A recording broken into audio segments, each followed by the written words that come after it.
Tarzan says it's the biggest tree cutting special he's ever seen from J. Douglas Tree Service. Why, it's so big, it's driving cheetah bananas. Now, for a limited time from J. Douglas Tree Service, all current customers can take 10% off. But that's not all. New customers get 20% off. Trim it up, cut it down, and they also do stump grinding, and they've just recently added a 75-foot bucket truck. Call 704-689-9459. Again, 704-689-9459 for a free estimate. That's J. Douglas Tree Service. Say goodbye to those hot, sticky days in the scorching sun. James River delivers the Back to Cool special on select John Deere cab tractors. Experience ultimate comfort in a roomy, air-conditioned 3R, 4R, or 5E 3-cylinder series cab tractor. Plus, save a cool $5,000 off MSRP on top of 0% for 60-month financing. Comfort has never been so affordable. Visit jamesriverequipment.com/cool for more. Ends 8/31/24 with approved credit from John Deere Financial. Some restrictions apply. See dealer for details. Built upon a solid foundation of cast iron and steel, the Kubota L-Series is part of our under 100 horsepower tractor lineup rated #1 for reliability.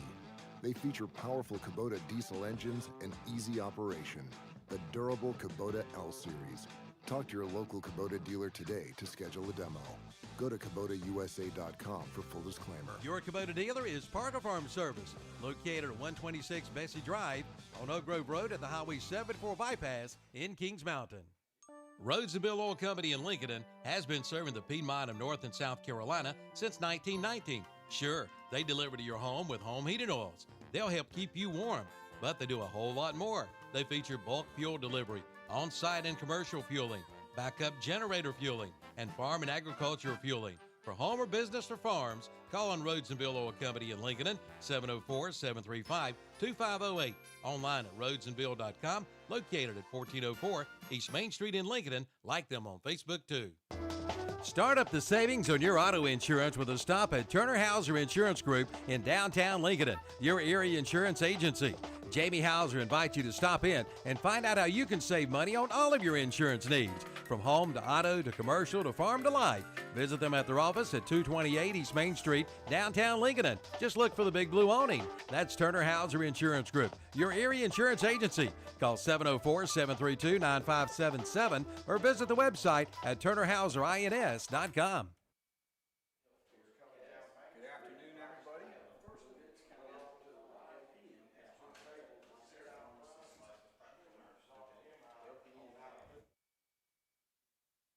Good afternoon, everybody, and welcome to Lincoln County Football on KTC Broadcasting, lincolncounty.com, ktcbroadcasting.com. We're having a little technical issue here. It's the preseason for technical setups as well. My cohort, and now I'm not hearing me.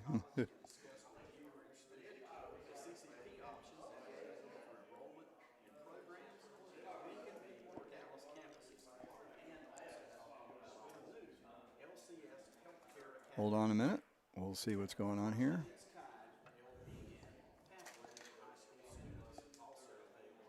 Kevin is furiously trying.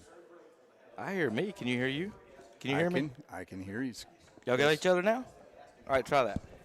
Okay. Live radio, live broadcasting. Anything can happen. Hey, I'm here. And he is here. Welcoming in for the second straight year.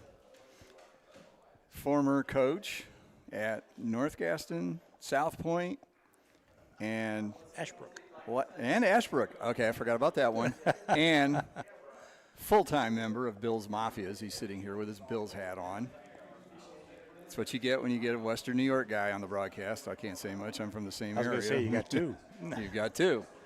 Yes. So welcome. We're doing the Lincoln County Football Jamboree this year. It's a scrimmage at West Lincoln this year, so they're the hosts. They'll be going last. And starting out here, 5:30, boy, they're right on time, is going to be the Bandy's Trojans and the North Lincoln Knights. So we'll be doing some play-by-play of what's going on. Bear with us because there might be more than one instance where we go, oh, that was number 85. So what's the over-under on that? 12 minutes, 15 minutes into the broadcast? Yeah, well, that sounds about right. Okay, it's 5:30. We'll see when we have to go. We don't have that one on our roster. And let me pull up North Lincoln's roster on my phone because we don't have. We have what's on Max Preps. Sometimes they're updating. And there's some schools that have like 2 players on there. So yeah, I'm not gonna have. Yeah, I only have 2 of the 4 Lincoln County rosters. So okay, we'll just do what we can do. We'll do what we can do. So Bandy's is going to open up the scrimmage here. No kicking in this sort of thing. They roll out to the left, throw a pass. It's complete. Let's see. Pass was from Brady Sweat, completed to Kaderi Hendrickson. And that'll be good enough for 12 yards in the first down. So we're just going to what we're looking to do tonight, we're going to do some play-by-play here, what's going on, especially early on. But we're also going to have all 5 local coaches come up and talk to us. They're scheduled to. We'll see if that pans out. We got to run up the middle here. North Lincoln defense. Oh, boy, don't call Northeast. That doesn't go over well. It's not a good start right there. But, no, it's good to see North Lincoln. Like you say, their preseason rank, of course, you can take preseason ranks a lot like you could maybe a college preseason rank, football or basketball. But number 8, I mean, that means there's some pretty good expectations here for North Lincoln coming into this season. Yeah, and looking down their roster, they are senior laden. They've got 26 seniors at the start of the season. Now, if they can avoid the another pass out to Hendrickson, he catches it, gets out of bounds for a first down. Hit real hard on the corner. That's Landon Agee, linebacker for North Lincoln. And I don't know if we're going to see the whole playbook from these teams. We not know what North Lincoln's going to show because West Lincoln's sitting here probably taking notes furiously since they play next week. Yeah, one of the things a lot of times, thinking back when I was a coach, this is one of the films that they will get. Obviously, the 2 Lincoln County schools, North Lincoln and West Lincoln, are playing next week, but whoever's playing Bandy's will kind of get an idea about North Lincoln as well. But they kind of use these scrimmages to kind of pass to their first game, which, of course, is next week. Yep. Well, if anything early is an indication, don't run up the middle on North Lincoln. All the yardage that Bandy's has gotten so far has been through the air from Sweat to Hendrickson. So they're out to the 42-yard line. So they've got 22 yards so far. But running up the middle, there's appears to be some size there. Number 50, Luke Jones, 5'10", 230. He's going to take up some space. Yeah, I was looking at Jake DeSantos, number 2 for North Lincoln, safety, 6'2", 200, who made the play on the first play from scrimmage, and he's got some pretty good size and looks like he can get from sideline to sideline, which obviously is going to help North Lincoln tremendously. And then we just saw our first Ryan Bassani sighting. He pressured the quarterback, made him throw early. Good coverage by the secondary. They tip it away. So if you're in North Lincoln, if you get a North Lincoln broadcast from us, you're going to hear the name Ryan Bassani endlessly. He's a senior now, so we'll ask the coach when they come up, where's he looking at? Who's looking at him? Because he's just a tackling machine. Long pass down the field for Hendrickson, overthrown. Yeah, he was open. Yeah, went a little stop and go route on the corner. Looks like the corner was number 8, Tanner Ayers. Kind of bit a little hard on it, but yeah, wide open, just couldn't connect on it. But one thing about North Lincoln is that they gave up about 17.5 points as a defense last year, which isn't too bad. No. Of course, offensively they were scoring 34, so you can kind of do the math there. 17-point difference. A lot of those points might have been later in the game because they were maybe up kind of big. So they will do punts, but they are not going to rush the punter, and they'll just kick it. It'll be a fair catch. The scrimmage rules are just trying to get anybody hurt before the live action comes on next week. A little surprised that they don't have the little cushions on their helmets that some of the NFL and college teams. Yeah, I've seen a lot more of them going to that. I know some of them. I think it's almost mandatory, I believe, in practices. But you thought maybe at a scrimmage you might see a few players wearing those. How expensive are those? Yeah, I can't remember. I remember seeing something on the news about it. Okay. And more, like you say, more people are wearing them now. Well, pretty good punt there. Fair catch was made at the 20-yard line, so it was just like, a touchback, or they had kicked off to him. So both teams starting at their own 20. And for North Lincoln, there will not be the starting quarterback.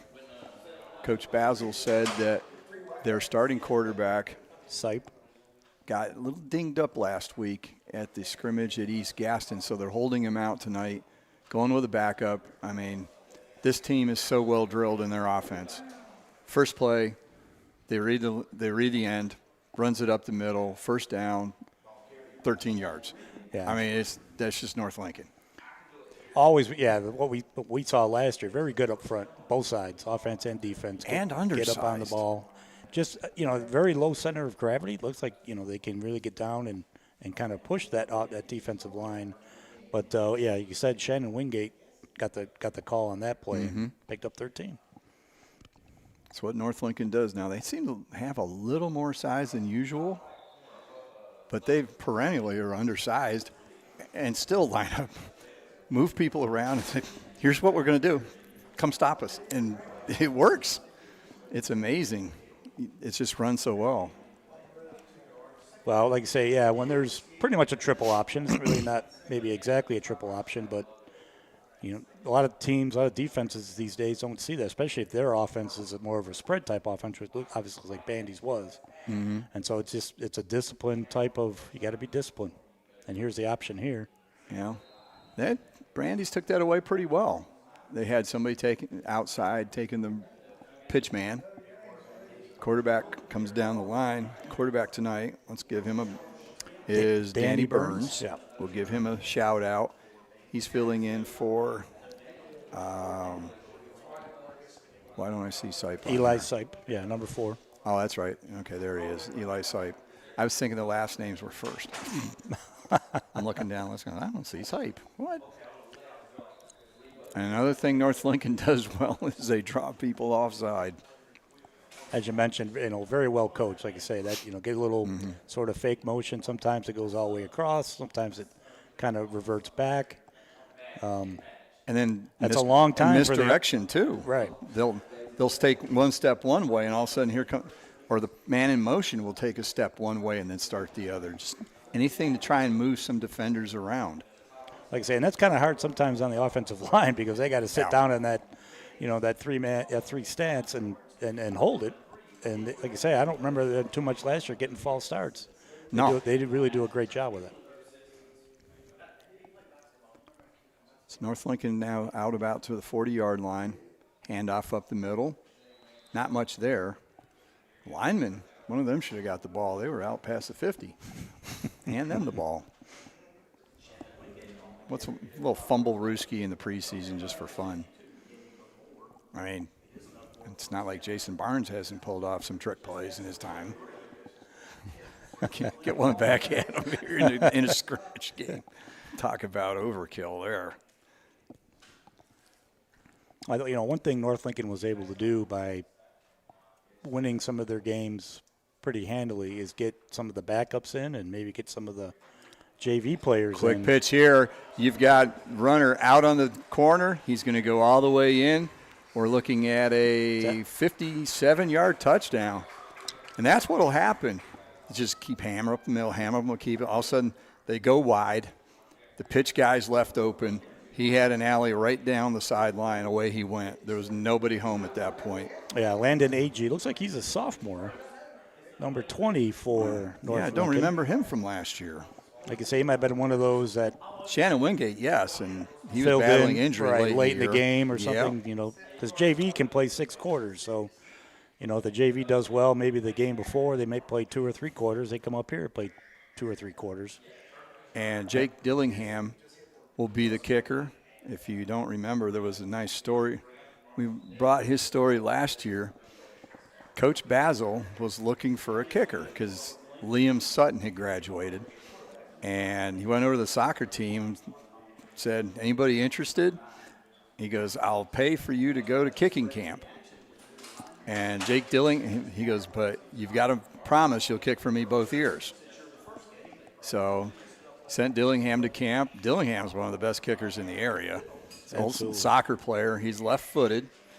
So I'm sure that the holder's got to do everything backwards now. Laces are still out. Yeah, that's the only thing that's the same. Laces are up. So they brought him in to kick, and he can bomb it.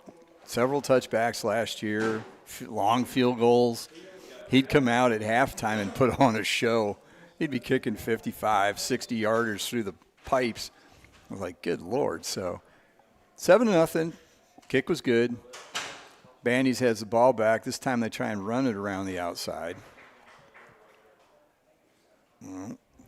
And that was number 28, Tanner Stewart, who's a returnee. No relation to the press box guy up here, who did hear us last year. He's down at Myrtle Beach when his son came in the playoff game, made a tackle, and we gave him grief on the air that, you're not here and your son's in the game. It's the first thing he said to me when we came into the press box. Quick pass out to the side, caught. Won't be much of a gain, but he's close to the first down. Very tall receiver. Number 11. Landon Vaughn. All I have is a list of names. I don't have height and weight. Do you?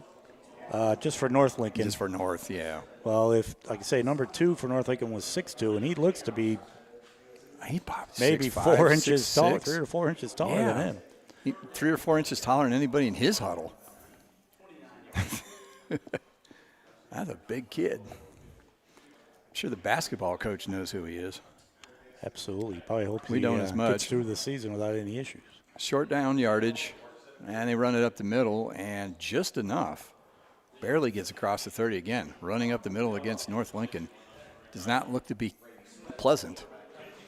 Yeah, I've got a few numbers that I'm missing for North Lincoln, but I did have 44 Houston Summey kind of assisting on that tackle. Looks like he's lined up on the line. Yeah, looks like he's a defensive tackle. They pay a we got Wingate in the center. Is that 30 in the center? No, that's Xavier Gardner. Oh, right in the numbers. You can't hit him in the hands. So that falls incomplete. But, yeah, it's going to be interesting. We've had 2 straight years now. The conference that North Lincoln's been in has had a team go 16-0 and win the state championship. Can they do the trifecta? Well, again, Hickory looks like they're favored as far as some preseason polls with Statesville number 2, but North Lincoln number 3. I think number 3 with a bullet. I think they can stay with Statesville, and they certainly have the experience. Well, they have that part of the schedule, obviously similar to last year, where they have Statesville one week and then Hickory the next. Yeah, so does East Lincoln. They flip back and forth. It's a front-loaded schedule. You got your top 4 teams beating on each other early, and then Statesville and Hickory's a little later in the season. But it's a lot of things get decided very quick in the Western Foothills 3A Conference. So a fumble. Tried to run up the middle. Ball got stripped. Number 28. Do we have a 28? Oh, no. We don't have a 28.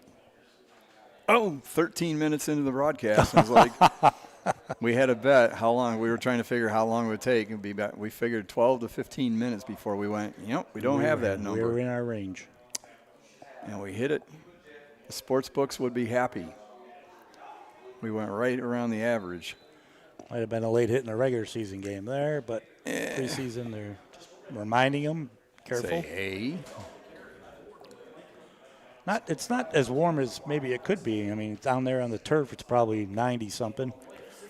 So slick conditions with a little bit of sweat might be part of the reason for that fumble that Bandy's had earlier. Might be. I think it was 91 when I came in. There is a pretty good breeze coming across the field from the far side to the near sideline. So maybe it's tolerable. Wow. Quarterback took a beating. Oh, he didn't hand off. Yeah, I thought maybe the way that the offensive linemen were blocking downfield that he might have given that to the fullback, but no, It sure looked like it. Good job there, because he's trying to make the mesh, and guys all over him, and it's easy to see a ball come out in that situation. He held on to it. Like you, I thought he had handed it off and just got like blasted. I said, the offensive line was 10, 12, 15 yards down the field. The usual formation for North Lincoln, she'll have one wing back, and sometimes he'll come in and go back. Oh, nice run there. Ran over a guy. Yeah, Landon Agee again, one that scored that touchdown on their first possession. He didn't go try to get around him. He tried to go through him. Hayden Barnett is looking for the license plate. The truck that just ran over him. My goodness. Well, number 2. He crumbled backwards. He kind of felt that one. But it looks like Jake DeSantos is in number 2. We're kind of talking about him on the defensive side. You wonder if they may try one of their patented fakes, and their 1 or 2 passes they might have a game. And they do usually catch a team by surprise. Down the line, might have wanted to pitch that one. The guy was open that he was looking to pitch to. I'm surprised he hung on to it, but that's, preseason. It's when you learn. And that was Tim Folk, number 48, that was the pitch man. He was open. But it did not get to him, so they lost a couple yards. They're down about the 15-yard line, so they're grinding it out after the turnover.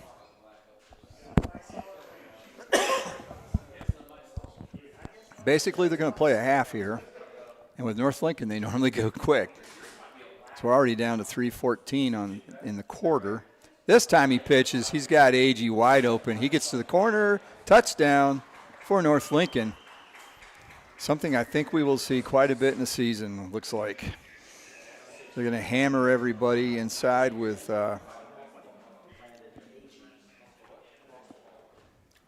Shannon Wingate. Yeah. Thank you, Shannon Wingate. Yeah, somebody saw him a couple times up at the fullback position, but that's the second time Agee got to the outside and was able to score both times on, again, perfectly run, quarterback going downhill. The rule there is get the last man on the line, make a pitch, and they've ran it twice, getting it to, Agee for both scores. Okay, the extra point by Dillingham is pounded through. They're going to have to walk a long way to get that one because the fence behind the end zone is pretty close. And he flew it easily. I'll take your word for it. I'm in my normal position. Scott in the corner. Around the wall here. Yeah. Okay, we'll be back with more from the Lincoln County Jamboree after this message, if I can. I can do it. Yeah, you can. If you can see better than me, that's great. Hitting this right here, right? That's the button. It's preseason for us. I work my tractors really hard. I give all they've got.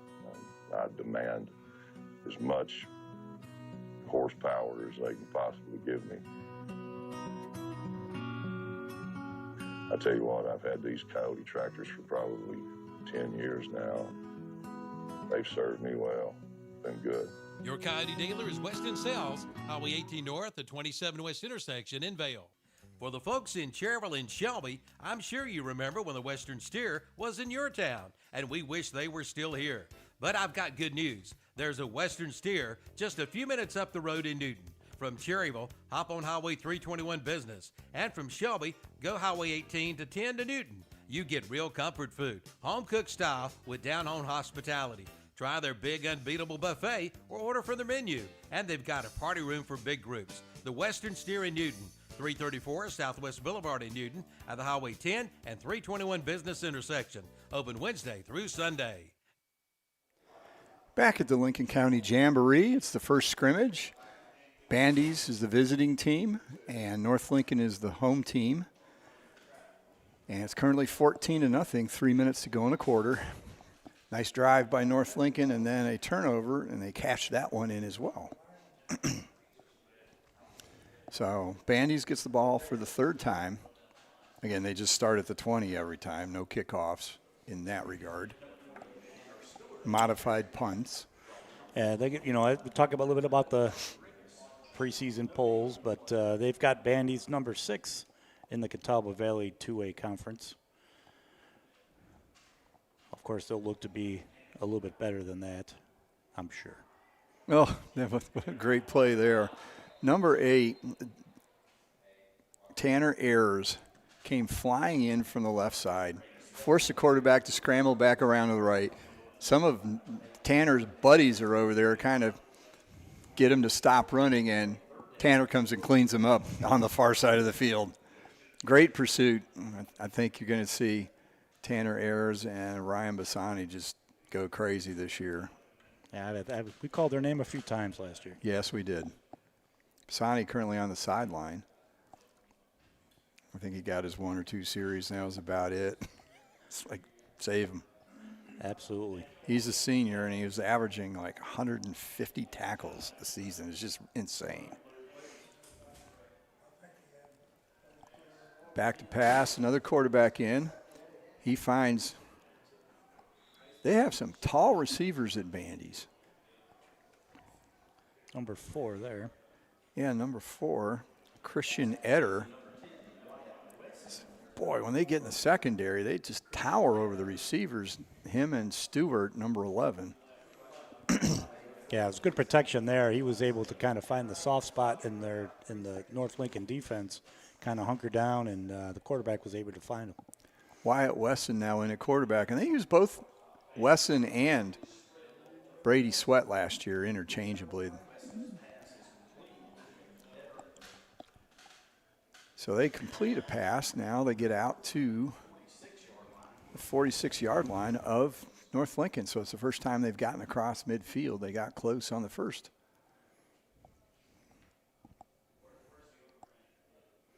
It's like Grant Mullen, got him listed as a linebacker and defensive line, is taking over at linebacker for this possession for North Lincoln. Long pass down the field, jump ball. Pass was intended for Caden Hendrickson. He had plenty of coverage in the neighborhood. Yeah, it's Jamani Ellington, there, number 22 for North Lincoln. Almost made an acrobatic interception, but just too wide, and obviously it was didn't catch it anyway. But great timing there by Jamani Ellington. It would have been nice if he had gone up, done one of those DJ Graham ones. I don't know if you've seen that one. The guy for Oklahoma did against Nebraska a couple of years ago, where he's up and he one-hands it and yanks it in. Yes, there was an Oklahoma reference. I was going to say, I should have put it over and under on the Oklahoma reference. Oh, he was held. He'd have been in there. Oh, lowers his head, gets across the 40-yard line, loses his hat, so I mean, he'll be off the field for a play. Sweat will come back on. Number 50 came through pretty quick for North Lincoln. Grant Mullen. Yeah, Grant Mullen. Yeah, someone grabbed a little bit of his jersey, just enough so that Wesson could get free and get a first down. Quick pitch. Runs it. And now a flag comes in. Our first laundry of the preseason and season. Number 15, Cade Sturgill for North Lincoln did a fantastic job there. It looked like there was going to be plenty of blockers for Bandy's, but he was able to squeeze through, force it back in. So I would imagine there might be a hold here. Well, it's thrown by the referee behind the play. And it is a hold.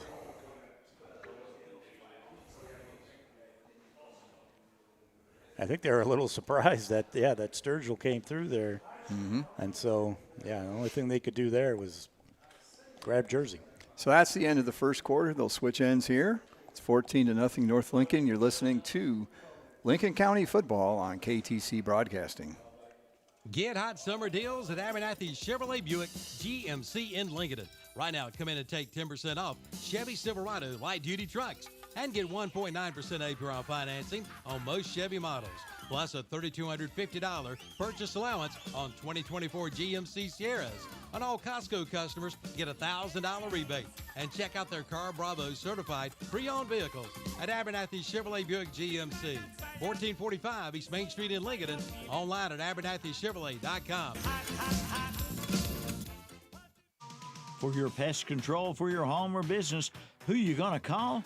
Bug Busters. For over 25 years, they've been serving North and South Carolina with the best in professional pest control. Family and veteran owned and operated. From crawl space encapsulation to termites to wildlife to pest control to structural repair to waterproofing. They do it all. Call 704-732-2227. Online at bugbusters.com. Like them on Facebook too. Who you gonna call? Bug Busters.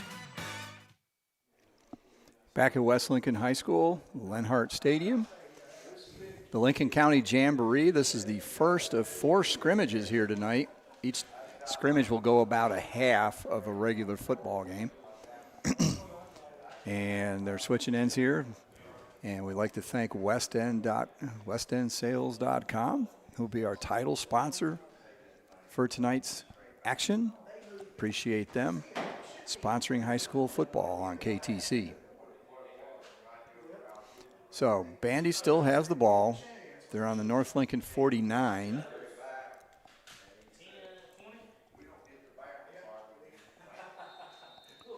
And here we go. 5 wide receivers, typical Bandy's formation sometimes. Quarterback's pushed up. He's got a man downfield. It's Hendrickson again. Jukes around the defender. Finally gets slammed out of bounds. Best play of the night for Bandy's. Sweat. Is it Sweat or is it Wesson? I think this quarterbacks go in and out so much it's tough to tell. Yeah, and they both throw so well. Exactly.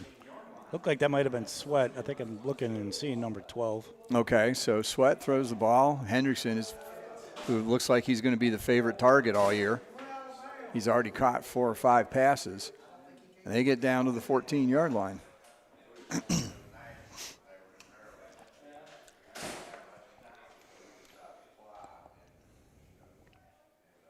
Switching referees in and out. Officials, rather. Let's put it that way. Okay, flag has come out. It's like somebody moved on the right side of the offensive line. Okay. So I was watching it is a scrimmage, so they will be swapping out officials almost as fast as the coaches will be swapping players in and out.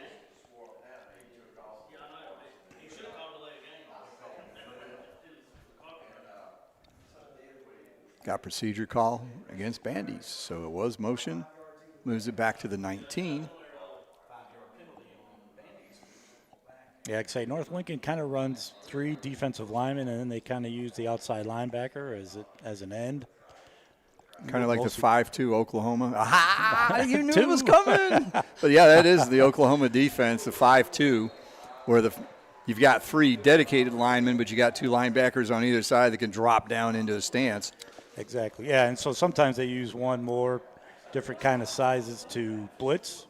One, maybe it's a little quicker to cover the field side, which would be the wide side of the field. And that time, number 21 for Dan Nesenda. North Lincoln, yeah, Danny Nesenda was able to come in blindsided to the quarterback and make a tackle.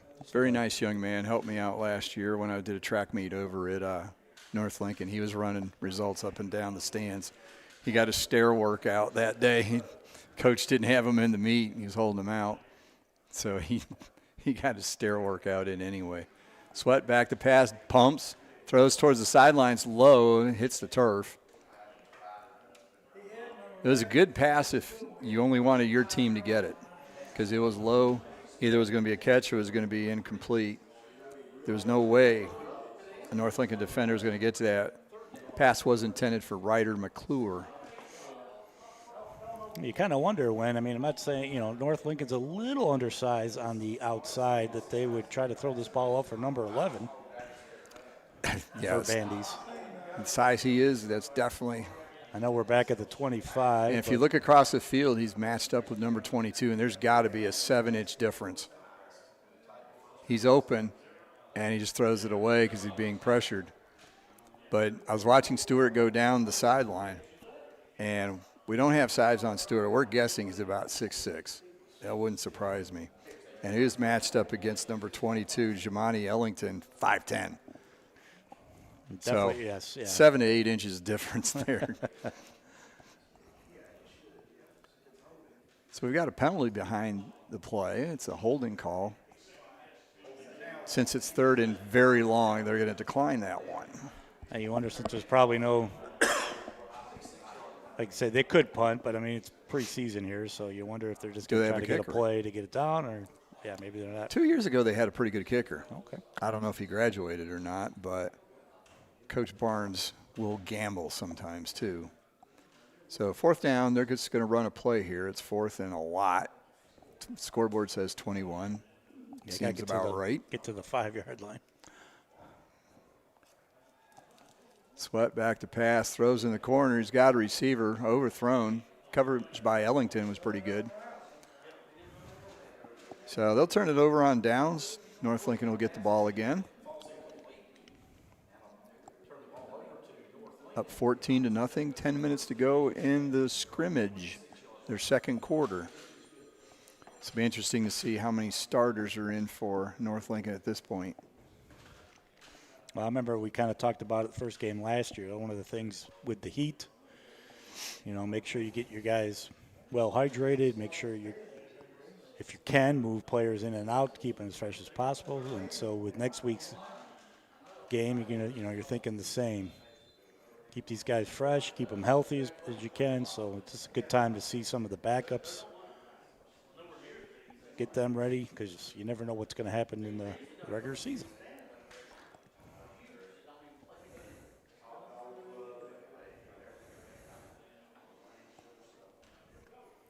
Flag down. So this is a nice run down the sideline by Agee, and he's going to take it all the way. There's one small problem. A little bit of laundry in the back. Yeah, and it shows up real good on this Christmas field. I call this the Christmas field because you've got the green on the inside and you've got the red all the way around the outside for West Lincoln. All the red banners in the end zone. And normally when you see it thrown from that position, it's usually a hole, but maybe it might be on bandies. Up, 2 men in motion. 2 men in motion, so that will come all the way back. It was a 74-yard run. Yeah, do the math correctly. Okay, good. Might be a good time to sub for AG here.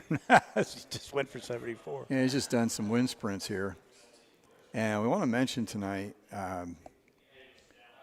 North Lincoln does have an interim head coach right now. It's Paul Reagan. I believe I have the name right. Paul Reagan is the defensive coordinator, and he is filling in. Coach Basil is dealing with some family health issues, and that's certainly a priority. Absolutely. So I know he's listening tonight. He asked me to tell him that North Lincoln would be up by 3 touchdowns at one point. I said, well, I'll have to see how that goes. It almost happened. Well, we still got time. There's still time. And if you have AG in the game, there's a possibility of breaking it. But he's on the sideline, I'm sure. Yep, he's over here. Looks like we got number 12 as one of the wings, Peyton Schmidt. He came in motion, then went back and reset. Now he's back in motion. Handoff to Wingate, or ball's on the ground.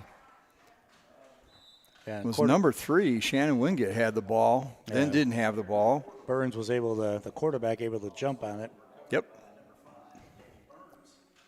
And they gained a yard. Back to the original line of scrimmage. They gained 6 yards. That's pretty good when you gain 6 yards on a fumble. I don't recommend it. It's not. They don't always bounce right back to your quarterback.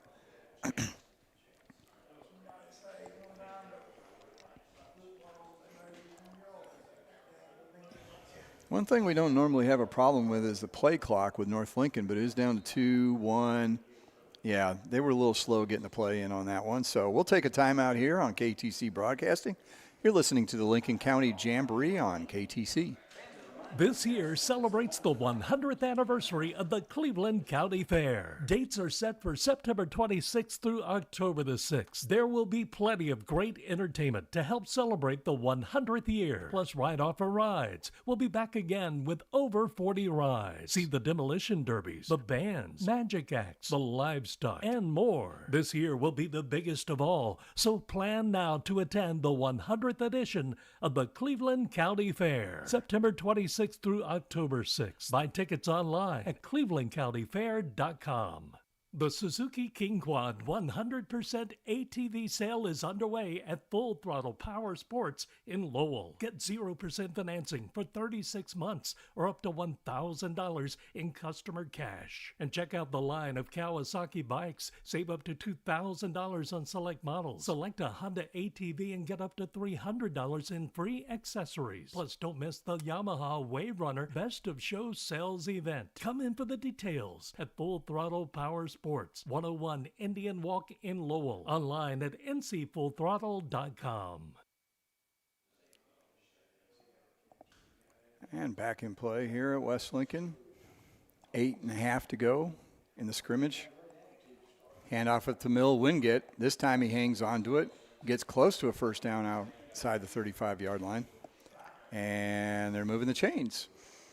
Yeah, this is one of the spots. I got a pretty good angle from my corner here. That he was 1 yard. Let you past. see this one. I got this next 10 or 15 yards. I'm good here in this. But great hard run there by Wingate. Like I say, it's going to be a pretty good combination with him at the fullback position and AG on the outside running the ball. So it's good start here for North Lincoln. If I'm North Lincoln, I'm running it to the right. Aiden Barnett, 24 for Bandy's, was limping back to the line. They go the other way to Wingate. Yeah, what do I know? He just blasts up the middle for about 20, but a flag comes in from behind by the referee. That's probably going to be a hold. He has a good view of it. No. Another. That's a second. Yeah, two men moving at the snap of the ball. Yep, so they'll come back on that one. He got out to the 42-yard line of West Lincoln, so let's see, 8 and 4, 22 yards. Not a bad estimate. I'm bad with that. Still a good hard run. They just got to make sure that they're set when the ball is snapped. They played a little bit different here. Instead of a tight end sort of wing, they've been doing more of a two-slot look to maybe spread them out a little bit more. I know how bad I am at estimating. I brought my golf rangefinder with me. Well, you got it out of the bag as the first game's about over. Haven't needed. We're close to the action here at we are. West Lincoln, kind of like we are at. Well, it's not Lincolnton. Good Lord, that's Lincolnton. That's a beautiful press box, but it's way up at the top of the stands and in a long set of stands. That's probably the furthest we're away from the field. I think we were even further than Forest View last year. More of a tight end wing look here. Wingate again. They're just going up the middle. Breaks a tackle, goes out to the right side, goes down the sideline, has a first down. This time, no Laundry. He's out of bounds at the 47 of the Trojans.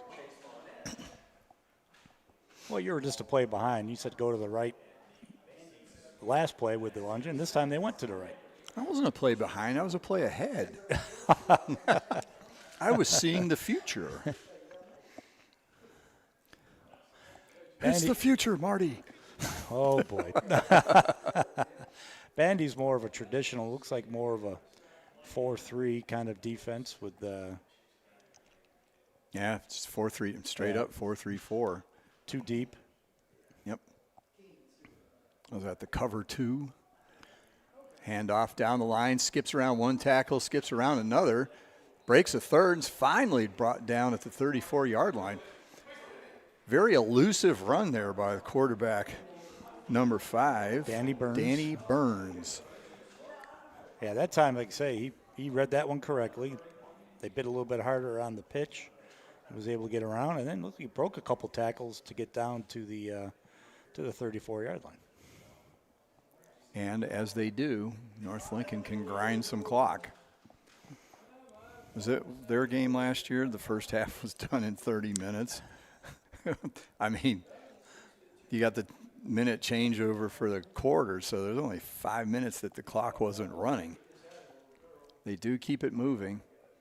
Back to pass. Burns looks downfield. He's got a receiver. He's held. I cannot believe that one wasn't called. He grabbed a hold of the uniform. It was number 10. Aaron Doden. Aaron Doden. I had trouble with that name last year. I think He was open, and he also had Agee. If he had a little bit more time, Agee was kind of running the wheel route to the left and was breaking free as well. But as you said, though, Doden was wide open and was held a little bit. Doden does wear number 10. It looked for a minute there like he was wearing 0-1 because it was pulled that far around. It was a good tug. They got their money's worth. There was another penalty on Bandy's. That was accepted. So they still have the ball down at the 20-yard line, but if they had hit that, that was another that was a touchdown. So he was behind the defense.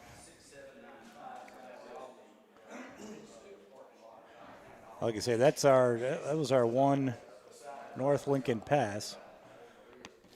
Usually we see one or two a half, if that. We've seen none when it's working. There's a pitch, beautiful pitch, gets it out to number 48. Great.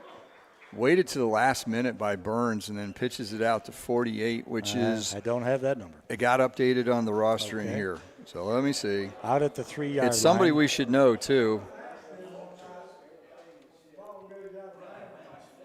Oh, yes, Tim Folk. We called his name a few times last year. So 1st and goal for North Lincoln inside the 4-yard line. Threatening to go up 3 touchdowns and make Coach Basil very happy on his front porch.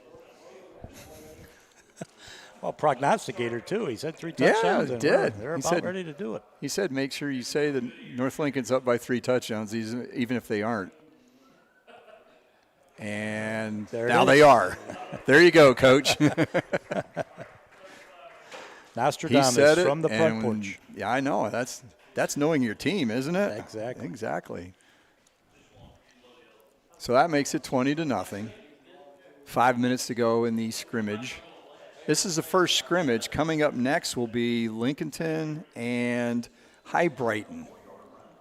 That'll be starting at about 6:30 scheduled time. So Jake Dillingham will be on to attempt another kick. There's a screen behind it. Otherwise, they'd be getting it off the roof. And whatever's behind the field house. Which it might go down the other side the way Jake kicks that. So that makes it 21-0. 4:58 to go. We'll be back with more of the Lincoln County Jamboree. You're listening to KTC's coverage of Lincoln County football. You can book your tee times online at the Glen Oaks Golf Course in Maiden. Just go online at glenoaksgolf.com. Pick out your tee time and book it. Check out their pro shop, snack bar, driving range, and banquet hall. And memberships are available. For more information, call 828-428-2451. Or again, go online at glenoaksgolf.com and like them on Facebook too.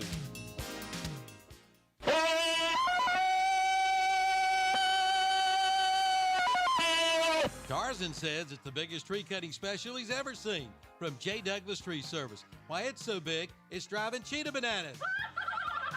Now, for a limited time from J. Douglas Tree Service, all current customers can take 10% off. But that's not all. New customers get 20% off. Trim it up, cut it down, and they also do stump grinding. And they've just recently added a 75-foot bucket truck. Call 704-689-9459. Again, 704-689-9459 for a free estimate. That's J. Douglas Tree Service. Back at West Lincoln, they're a tough act to follow. I can't do that Tarzan yell. Maybe the Carol Burnett could, but I certainly can't. I'm making sure how old I am. So Bandy's has the ball. They started their 20-yard line. Had a nice pass to Stewart out on the sideline. He went out of bounds after a gain of 11, but it was negated. I believe it was an offensive hold. Another holding call. I'd say, as we mentioned, North Lincoln does a pretty good job up front getting through the line, and yeah, that time they were held. So Sweat is back in at quarterback. Again, bit of a rotation at times for Bandies. He keeps it, goes around the left side. He's got opening. Now he's free down the sideline. He's going to outrun the defense. He's at the 20, breaks a little bit inside, 10, touchdown, Bandies. 90-yard touchdown run. And no flags. And no laundry. Yeah, he just pretty much run like a little option. It just kept it. Went around the side. And there was an opening. He got around the contain at the corner, went down the sidelines, and outran the secondary. Showed some good speed there. Like yes, I thought maybe that North Lincoln had a little bit of an angle in the defensive back, but they were playing a little bit tight. They've been playing kind of 8 to 10, those safeties, so that kind of maybe hurt them there a little bit, not be able to get that angle. It was Jake DeSantis. They had the last shot at him, 6'2", 200-pound cornerback. On the kick for Bandies. 13. Number 13, Christian Moore. And it was one more point for Bandies, so now it's 21-7. They're on the scoreboard. Well, like I said, it was just a base play. Yeah, like I say, got an opening and outran him. Yeah, kind of read what the defense was giving him. As we mentioned, every time you run option, it's pretty much assignment football. He saw nobody covered him, and again, showed good speed, get around that side, and 90-yard run.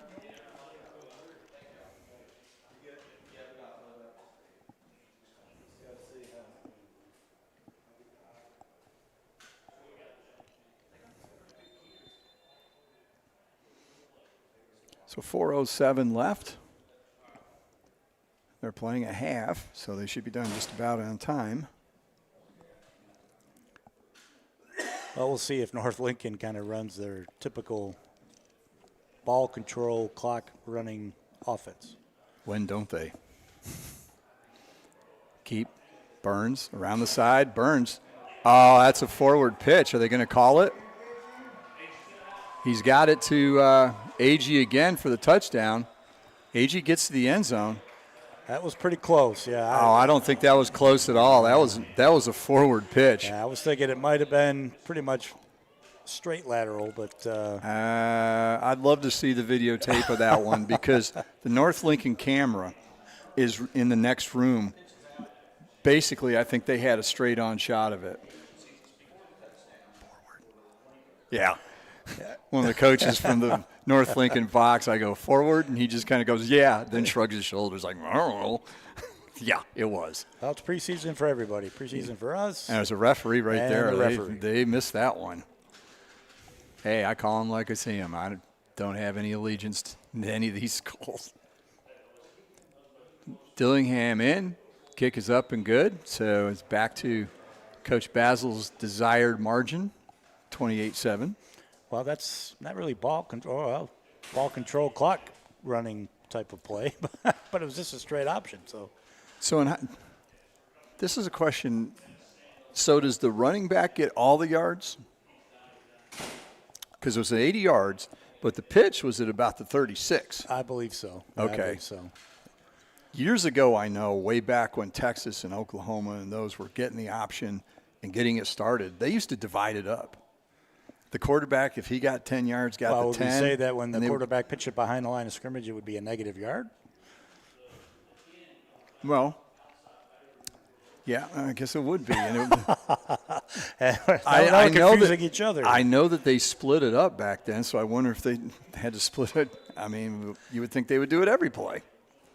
Sweat, quick pass out in the side. He's got a wide receiver.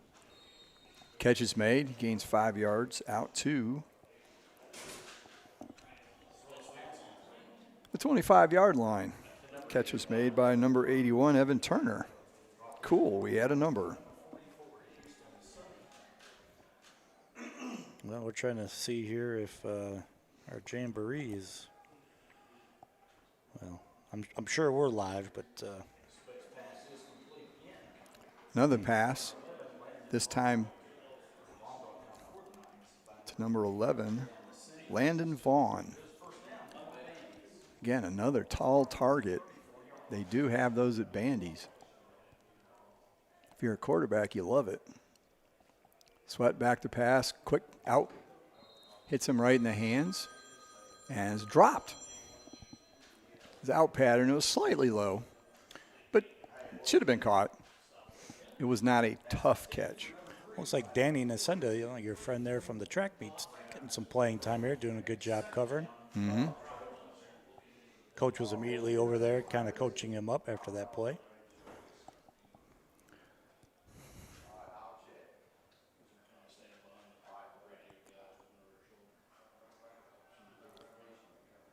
Again, Bandy's runs more of that traditional sort of spread offense.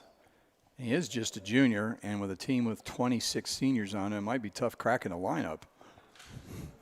So, a little after the whistle play. Oh, here we go. And people trying to see if they're going to get tossed out of next week's game. That's real smart. That's right, get them away. Referee doing a good job separating. One of the players involved for North Lincoln is number 30, Xavier Gardner, their nose tackle. I believe he will be done for the day. But it was a pretty good fracas. I believe there's going to be penalties on both teams, that offsetting, which is probably the right call. Usually the first one in the game you want to, after a warning, is to throw the flags and warn both again and just offset.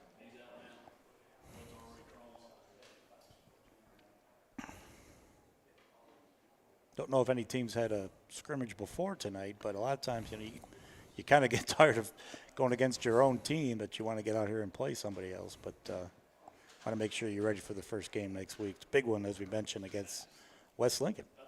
Yeah, two teams that probably won't have to worry about playing late into the night. Two teams that run the ball a lot, ball control. That's usually one of the quickest games you'll see all year. So they're separated. Gardner's over here on the bench. I didn't see who the player was for Bandy's. I'm sure they're done for the night too, especially with just 3 minutes left.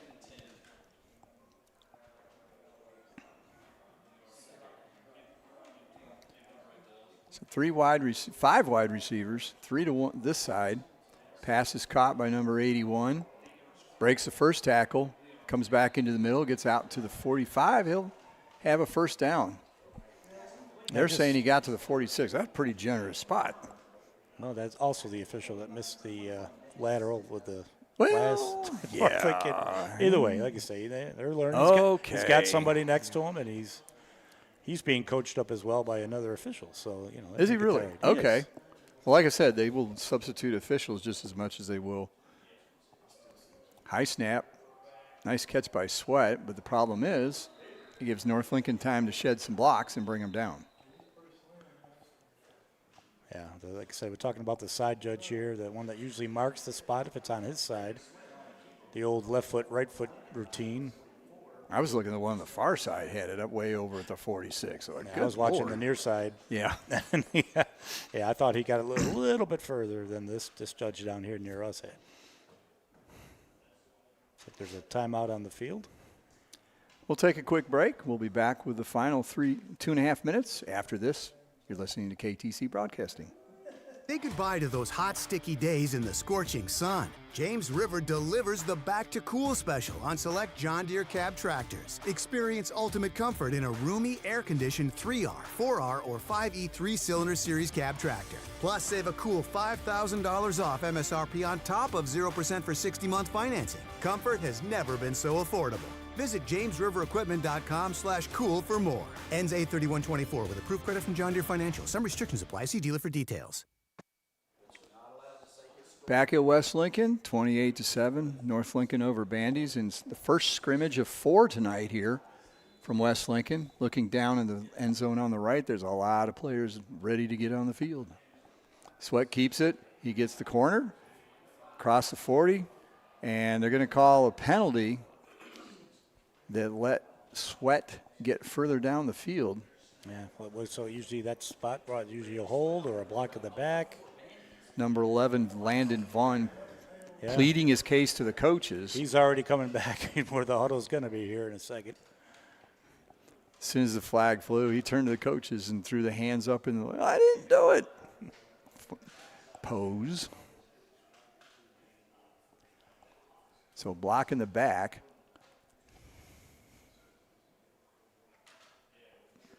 And that's a spot foul, so they still will gain about 3 yards. Well, close to 4. Yeah, it looks like it's, what, second or third and 6? Yeah, third and 6. Wait a minute. Down shouldn't change, should it? No. Okay, good. They put it back. Everybody's learning. Preseason for the chain gang. Bandies again. They've pretty much been in the 5 receiver formation. Oh, and a nice long pass down the sideline intended for Caden Hendrickson, who's been the favorite target all night. Got it in his hands, but couldn't get it to the ground with it. That was probably one of the better throws we've seen some Sweat. It was right there, perfect outside. Only person that could get it was the Bandy's player, and he just dropped it.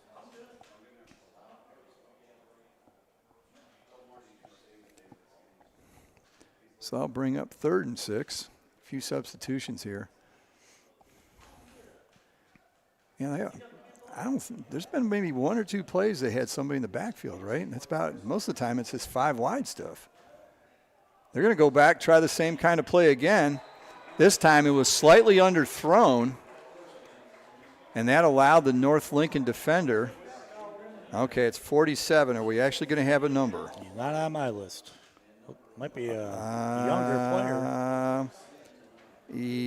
Oh, darn it. They've got some written in on here. There's 4 that they've changed the number on. There's 2 added at the bottom, but none of them were number 47.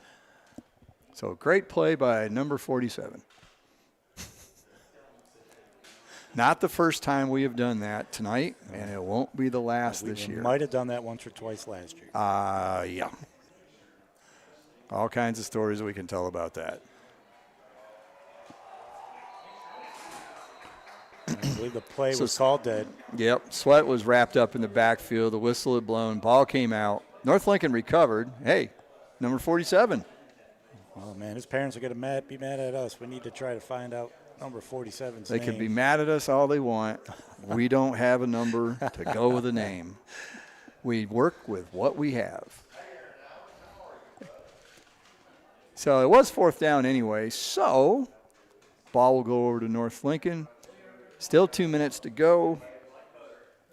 They're getting up close to the 6:30. And again, that will be Lincolnton and High Brighton. Next up on the Lincoln County Football Jamboree. Interesting to, looking forward to seeing Lincolnton. Heard about the numbers are up a little bit from last year. Second-year coach, if I remember correctly. Yes, it was. Alumnus of the. Exactly. So, yeah, very young coach, too. I think he's under 30. Yeah, so it's good to see that rebuilding that program, and we're going to wait and see. And the change in offense last year, too.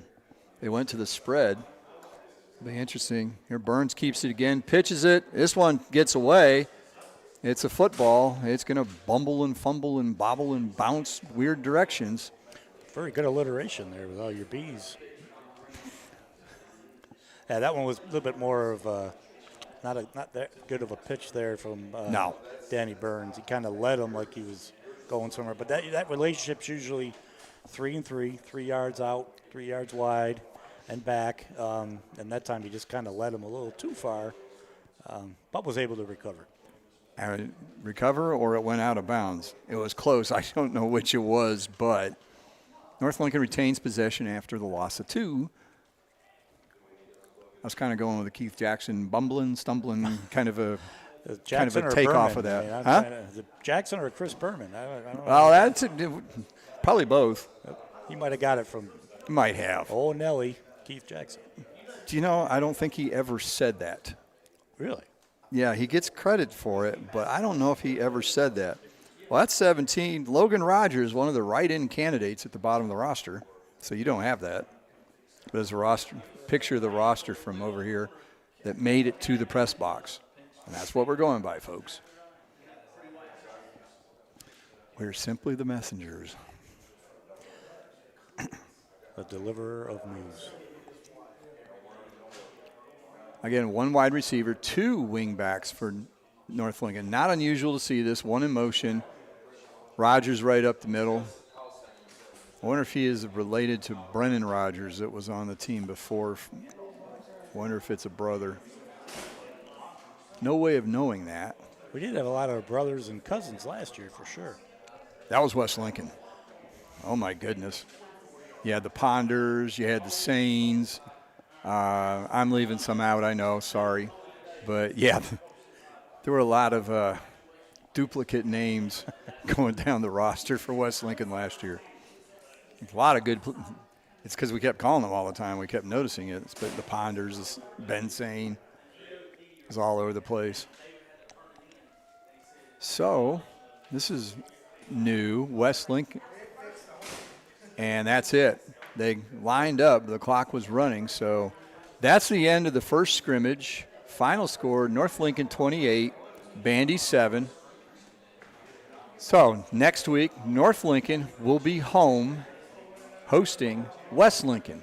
So I'm sure the West Lincoln coaches were keeping a pretty good eye on this game because they will see both of these teams. Bandies, they play later in the season, but both these teams are on the schedule, so I'm sure there was somebody taking copious notes. Not that North Lincoln is going to surprise you. Well, like I say, I don't think either team's really going to surprise you on what offenses they run. Spread versus the ball control of North Lincoln. And it's so different, too. I mean, to prepare for these teams, it is totally different. North Lincoln, compact, option, Bandies, 5 wide. I mean, that's become the offense of a lot of high schools now. They just go to that spread, open it up, wing it all over the place. It gets those kids into college these days with so many running the spread offense, the Ole Miss and the Oregons and other teams. Well, like you say, yeah, that's what people want to see. They want to see those high-scoring offenses, get the ball down the field, get it to the athletes, let them work. But, yeah, they're not used to these ball control teams, which try to level the playing field sometimes when they maybe don't have the so-called athlete, that can get out there. So I think you kind of see teams that run that triple option try to narrow that field. But then, of course, kind of defeats the purpose when their defense has to get out on the field. And one thing that happens with some of those is you wear your defense out because you're scoring so fast, your defense is back on the field and they've hardly had a time to rest. So we're hoping to have some coaches come up here. We've asked them to after the scrimmage. Coach Ponder of West Lincoln, we're hoping to have him on at some point. He's playing traffic cop with everything going on down in the far end zone. I mean, you got teams coming in, teams going out. There's probably buses over here in the lot trying to deal with all of those. I'm sure it's a 3-ring circus down there, plus trying to get teams in and out of the locker room. So North Lincoln is done. Coach Paul Reagan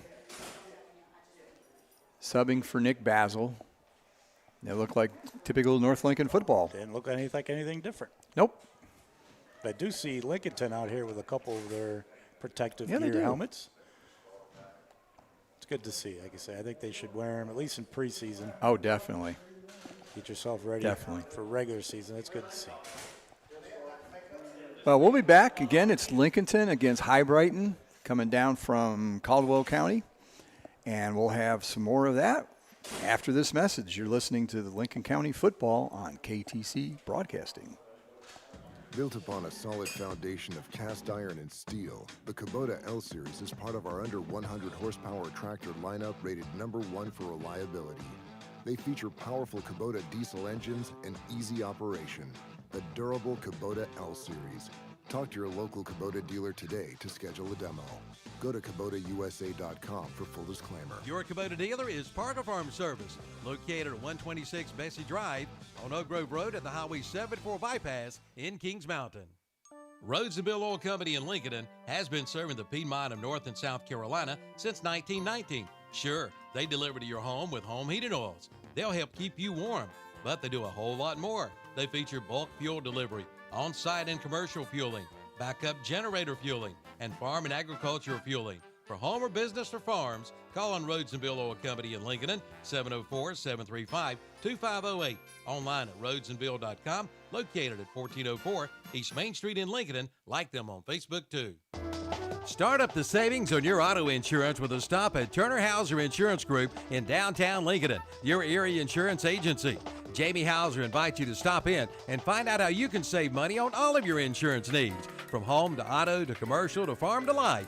Visit them at their office at 228 East Main Street, downtown Lincoln. Just look for the big blue awning. That's Turner Hauser Insurance Group, your area insurance agency. Call 704-732-9577 or visit the website at turnerhauserins.com.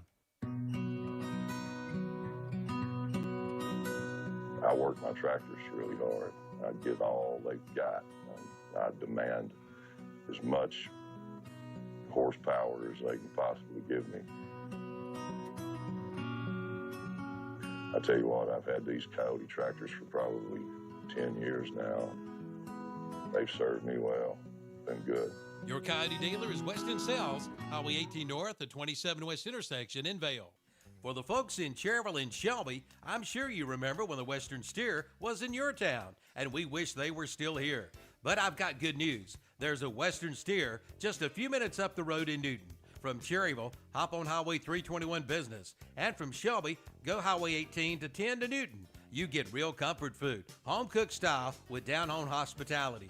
Try their big unbeatable buffet or order from their menu. And they've got a party room for big groups. The Western Steer in Newton. 334 Southwest Boulevard in Newton at the Highway 10 and 321 Business intersection. Open Wednesday through Sunday. Get hot summer deals at Abernathy Chevrolet Buick GMC in Lincoln. Right now, come in and take 10% off Chevy Silverado light-duty trucks and get 1.9% APR financing on most Chevy models, plus a $3,250 purchase allowance on 2024 GMC Sierras. On all Costco customers, get a $1,000 rebate. And check out their Car Bravo certified pre-owned vehicles at Abernathy Chevrolet Buick GMC, 1445 East Main Street in Lincoln. Online at abernathychevrolet.com. Back at West Lincoln, it's time for the second scrimmage of this year's Lincoln County Football Jamboree.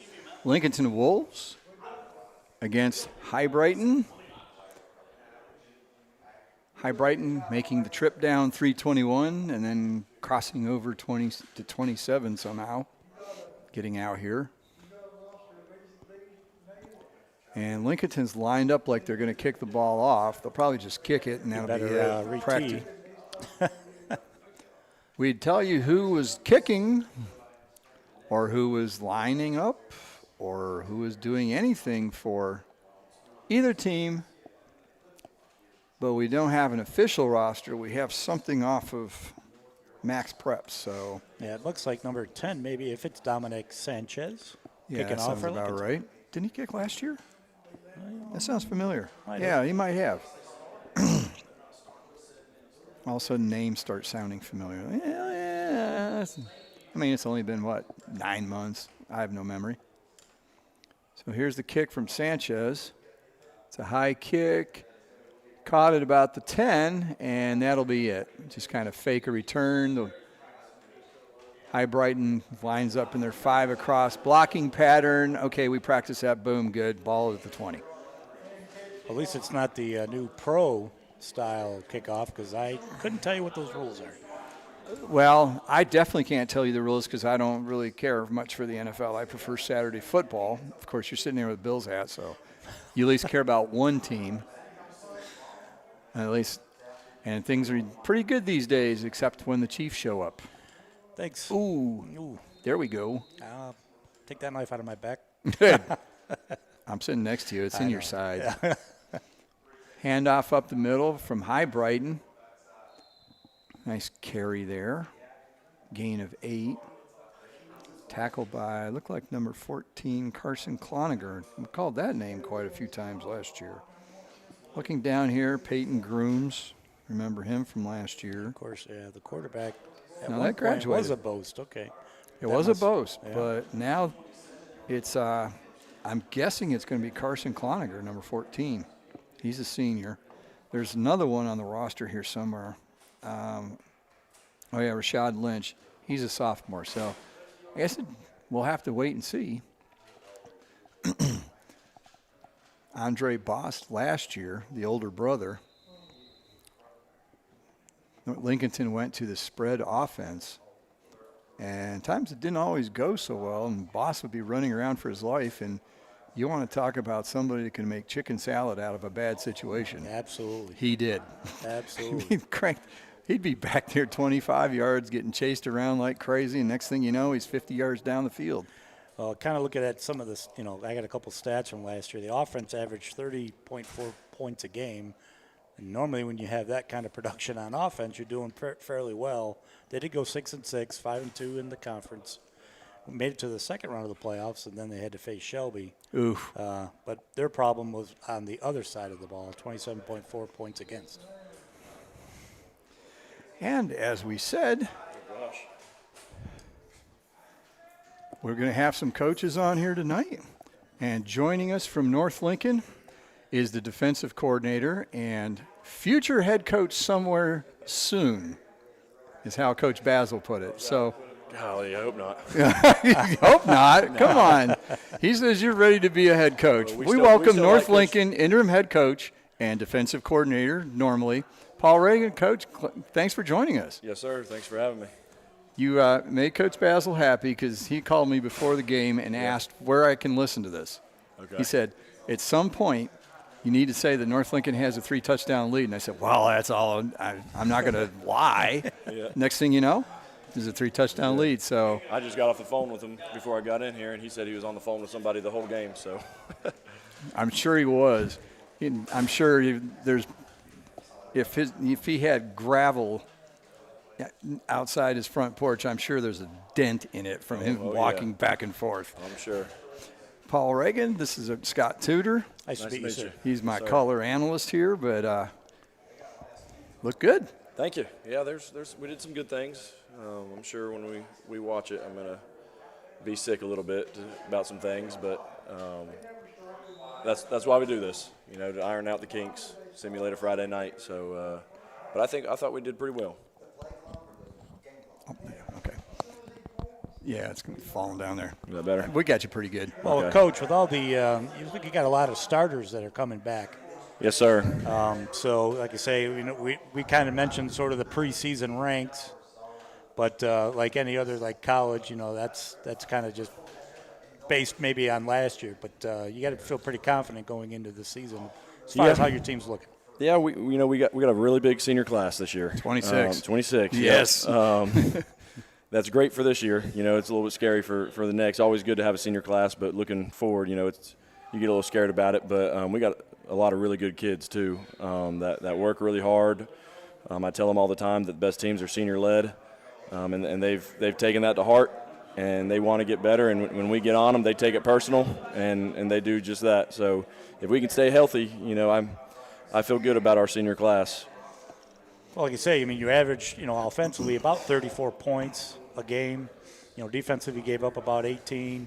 And like you say, with all those returners, you should feel pretty good about where you are at this point. And maybe some of those games last year you were able to get even some of the younger guys to play a little bit more, maybe even some JV players to get some time. Yep, yes, sir. We didn't have many seniors last year. We only had about 8 or 9, and only about 6 played. Some of them were crucial parts to our team, but we have a lot of guys that got a lot of minutes last year. That's definitely going to help them and help us on both sides of the ball. Even our freshman fullback last year who moved to A-back, Landon Agee, he got to come up on varsity when Shannon Wingate got hurt and got some good varsity reps, which is a big game speed difference, and he looked pretty good out here today. Absolutely. He can run the ball, can he? Especially on the forward pass. Our quarterback, he pitched it. And as soon as he pitched, his eyes went to the sideline, and they were as big as it could be because he knew what he did. And got away with it. They missed that one, that's for sure. But we won't tell them that. Oh, you're going to have a really good angle on it because your camera's right Yeah, I here, know it. and it's going to be shooting right down about where it was. Yep, and he'll get a lot of coaching done on Monday in film. Eli Sipe couldn't play tonight. Right. He got a little banged up in our our scrimmage, but he's going to be okay for next week. We just wanted to hold him. We were tonight. wondering, how he's doing. And he's better safe than sorry. Yeah, he had a little AC shoulder, joint. Yeah, a little AC joint stuff. A little tight on pitches and handoffs, but it felt a lot better today. He went through warm-ups and he looked good. Just precautionary. We got a game coming up. That's right. This didn't. Yeah, that's right. At the end of the day, this score, don't count for anything. So next week is when they start counting. So we got to be ready.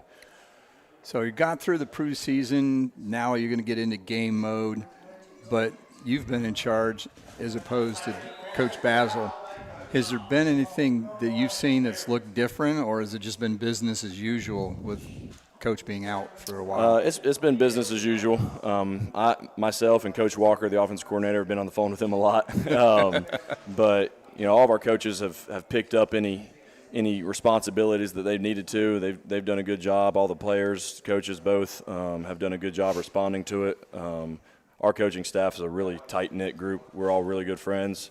So we understand the situation. We all love Coach Basil, and we would, no matter what, we'd be here for him. So, and right now he needs us coaching these boys really hard, and that's what we're doing. So. Now, with 26 seniors, that's obviously going to be a strength of your team. Is there an area that you're looking at and going, I wish we were a little better there? Yeah, we're not the most athletic in the secondary. We just got to make sure we play really smart there, which today we didn't at times. But we'll fix that. But that's definitely our probably weak spot on defense. I feel pretty solid, feel pretty good about ourselves on defense with run stopping, even in the secondary coming up. But the passing game is a spot that we're going to have to make sure we really, really work on, and our kids understand that. I mean, we know we're not the fastest bunch ever, but they're smart kids. We got a bunch of really smart, football savvy kids that will get the job done for us. And that's one thing we noticed early on. Vandy's did try to go up the middle early. They weren't getting anywhere with that. So yeah, and with West Lincoln on deck, we haven't practiced against empty looks a whole lot. So it was good to see it though. I mean, it was good to see it some, and it was a good test for our guys to be able to respond to it. So. Oh, we were talking. Yeah, like I say, a lot of times nowadays, high schools or football in general, they want to spread it out. They want to spread the field on offense, but. Sometimes when you maybe aren't as athletic as you'd like to be, you kind of got to narrow that sort of gap. And so triple option, a little more the great ground equalizer. and pound equalizes that a little bit. But then defensively, then you've got to be ready to cover cover that spread offense. Yeah. So we've got some really physical kids. We're not the strongest, we're not the fastest, but our kids play really hard and they're physical. And they play smart. Yeah, we do play smart for the most part. We can't. We just got to do what we do. The triple option, you can't run it everywhere. You have to have a certain type of kid that's going to swallow some pride every now and then because, we have 3 running backs. One night, one of them might get all the carries. The other ones might be blocking the whole time. And the next night might be totally different. Exactly. So you got some guys that can handle that and that are tough mentally and physically, then you can run that offense. And that's what we have. And we're very fortunate to have 26 seniors that are that way. So, and right defensively, then you got to you kind of think the opposite way. You've got to be disciplined to take. Well, your goal is obviously to take all 3 away, but sometimes sometimes you got to pick maybe 1 or 2 of what you can do. And if you're not as athletic, like when I coached, we always said, well, the best thing is to force the pitch because it's the furthest way. They're going a little more lateral to the line. And that was the goal, but it depends on how good you are up front, whether whatever you're going to give and take on any given night. So, Okay, going on the field, High Brighton has had the ball the entire time they've been going, kind of looking like North Lincoln. That's and right, West another Lincoln. triple option team. Yeah, they got 5 minutes to go in the first quarter. They've still got their first possession. Lincolnton hasn't seen the ball yet, and they're down to about the 22-yard line. One other question I want to ask him. We saw Ryan Bassani for maybe a series or 2, and he was just creating his usual mayhem. Yep. Where's he looking at next year? Who's looking at him? Well, I know he's got an offer from Gardner-Webb. Okay. And I'm sure there's several more on deck. He has another season like he's had. Yeah, that boy's a get stud. some attention. He's a good football player, and he has a lot of intangibles that you can't teach. He comes from a great family. You know, we had his older brother on the team last year, his oldest brother back in 2019. So they've been around a long time. He's seen how we do things for a long time, and he's a really good player. He tweaked his knee a little bit at our scrimmage Monday, so we knew we would probably want to give him a series or two. And he said he planted one time, and it was he said it was fine. He wanted to go back in. He told me nothing was wrong, and I said, you better not be lying to me. It looks like one of those kids that you got to basically pull out. Oh yeah, yeah. He's not going to miss anything. I mean, he's a tough kid, and we're glad that he's wearing black and blue. Well, Coach, we thank you for joining us. Yes, sir. Good luck next week against West Lincoln. It'll be at North Lincoln. Yes. So a home game for you, and it'll be two teams that will hardly throw the ball. That's right. That's right. It might be a pretty quick game. You know, it usually is with those two. Yep. We haven't done one of those, but we'll be doing other games, and you're in the fourth quarter, and we're just at halftime. Yeah. Like, what is going on? Yep. Oh, wait, it's North and West. Never Yep. mind. Yep. Two ground and pound teams. It's going to be a physical game. I know it always is. So well, again, thank you for joining us, Coach. Yes, and, sir. again, the best to Coach Basil. I hope the family course. situation gets sorted out. That's never fun. Mm-hmm. And, you know, he's going to make you FaceTime Oh, the yeah. first few games. Oh, yeah. He's going to be watching. He'll be on the phone with somebody, If I'm there's sure. no video, he's going to, okay, FaceTime and turn it around on the Yeah. field. I want to watch. And he's going to be screaming the whole time. I was gonna say, who's going to man that phone? I'm glad it's not me. Somebody with earmuffs. Yeah, that's right. Get those airport earmuffs, and they'll be all set. It's like, Yeah. here you go. Well, again, thanks for joining us, and Yes, good sir. luck this season. Thank you. Thank you. Nice meeting you. Good luck, Thank Coach. you. Yes, sir. We'll be back with more from scrimmage number 2. High Brighton threw a touchdown pass about 20 yards. They took a 7-0 lead with a kick. And Lincolnton will get the ball for the first time. We'll be back with that. You're listening to KTC Broadcasting and the Lincoln County Football Jamboree. For your pest control for your home or business, who you gonna call? Bug Busters. For over 25 years, they've been serving North and South Carolina with the best in professional pest control. Family and veteran owned and operated. From crawl space encapsulation to termites to wildlife to pest control to structural repair to waterproofing. They do it all. Call 704-732-2227. Online at bugbusters.com. Like them on Facebook too.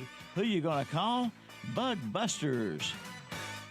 This year celebrates the 100th anniversary of the Cleveland County Fair. Dates are set for September 26th through October the 6th. There will be plenty of great entertainment to help celebrate the 100th year, plus ride-offer rides. We'll be back again with over 40 rides. See the demolition derbies, the bands, magic acts, the livestock, and more. This year will be the biggest of all, so plan now to attend the 100th edition of the Cleveland County Fair, September 26th through October 6th. Buy tickets online at clevelandcountyfair.com.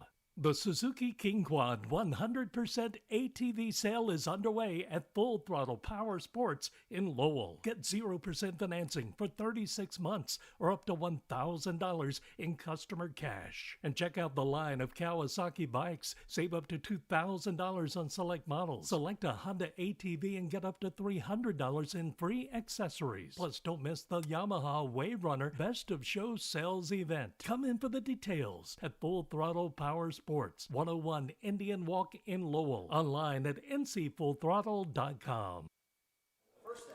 Back at the Lincoln County Jamboree, High Brighton, first possession. They kept the ball for over 7 minutes, went down the field, scored a touchdown on a pass. They're up 7-0. Lincolnton has the ball. And now joining us again, we have another coach. This time it is Coach Jason Barnes. Almost had a brain spasm there. I mean, I've known Jason forever. Jason Barnes of Bandy joins us. Jason, thanks for taking the time to come up. Thank you. I'm glad to be here. We can hear you. Oh, that's right. Can you hear us? Yeah. No, I can hear you. You can hear me through the thing. Yeah, okay. That's all that matters. Then it works. The microphone's working. I don't know about the headset. So, first scrimmage, big scrimmage out of the way. What were your thoughts on what you saw from your team? Well, I thought we played hard overall, but we weren't very disciplined on defense, and there are a few things that we need to tidy up on offense, obviously. but when you play a team like North Lincoln, and you're right now at this point you're not terribly disciplined like you should be, then they're going to exploit all your weaknesses. And not to take anything away from North Lincoln, because they are a very good team. I think they're going to do special things down the road this year. But, we just got to do a better job at tackling our responsibilities defensively. Well, North will make people miss. I mean, you've got three things coming at you. You got the quarterback, you got the pitch, you got the dive. Absolutely. And they all worked at some point, like you said. There's the discipline part. North is so good at what they do. They see, okay, this guy missed his assignment. It goes here. Absolutely. And and that's what that offense is based on. And you got a 15, 16, 17-year-old kid on the other side trying to make a decision, right then and there. And that's a tough thing to do until you just. You rep it over and over and over at practice, but again, that's a tough team to come out and scrimmage right out the gate. It really is. Yeah, when you go against a triple option, it's not something that you run. You run a spread offense. So you got to try to simulate that in practice. And so, like you say, it's one thing to try to say do this, do that, but when a team as good as North Lincoln is, they're going to run it the way it's supposed to be run. Right. And looking at your team, the passing game looked really good. I mean, you've got two quarterbacks that can sling it pretty good. Yeah, we're fortunate in those regards, man. Our both quarterbacks do a good job for us. One quarterback's a little bit more fleet-footed, a little bit more finesse, and the other one's a little bit hard-nosed. We moved him to Mike linebacker. He had some bright spots there. So I'm looking forward to some good things from both of those guys. He definitely had some size receivers to throw to. Yes. Oh, Is the basketball coach saying don't get him hurt? Yeah. Well, that's just it. He's our receiver coach too, so he's that guy that's like, well, he's making sure he's watching out for those guys. But yeah, we do have some big guys to throw to. Landon Vaughn, he's I guess about 6'8"-ish, somewhere around there. He's even taller than we thought. We were estimating 6'6". And Christian Eder, he's probably 6'4". Who else? Evan Turner, he's probably 6'3", maybe 6'4". Those guys, they do have some height, and it's nice to have big targets like that for a quarterback. I'm about to say, the quarterback's back there going, hey, I can see my guys real easily. Oh, yeah. But, yeah, they both look good. I guess Brady is the one that's quicker because he had the 90-yard touchdown run. Yeah, Brady's one of the faster guys around. He's, we're fortunate to have a guy like that, back there. It gives us a little bit, I guess, we're able to run or a little bit more of a dual threat when he's back there. So, if he ever wants to put his foot in the ground and go, he does have that option. Now, today was a little bit different. We kind of played it safe because, well, let's face it, there's nobody winning walking away from this. So, nope. You're just trying to see what you can see. Absolutely. And your running game, I noticed you tried a few early and then went, not against these guys. Well, yeah, big old guys up front for sure. It's tough to move those guys. North's defense, you got to tip your cap to those guys. I thought they did a good job of stopping our run, so it kind of made us a little bit one-dimensional, and against them anyways. So how have your preparations gone for the season? How things been pretty smooth?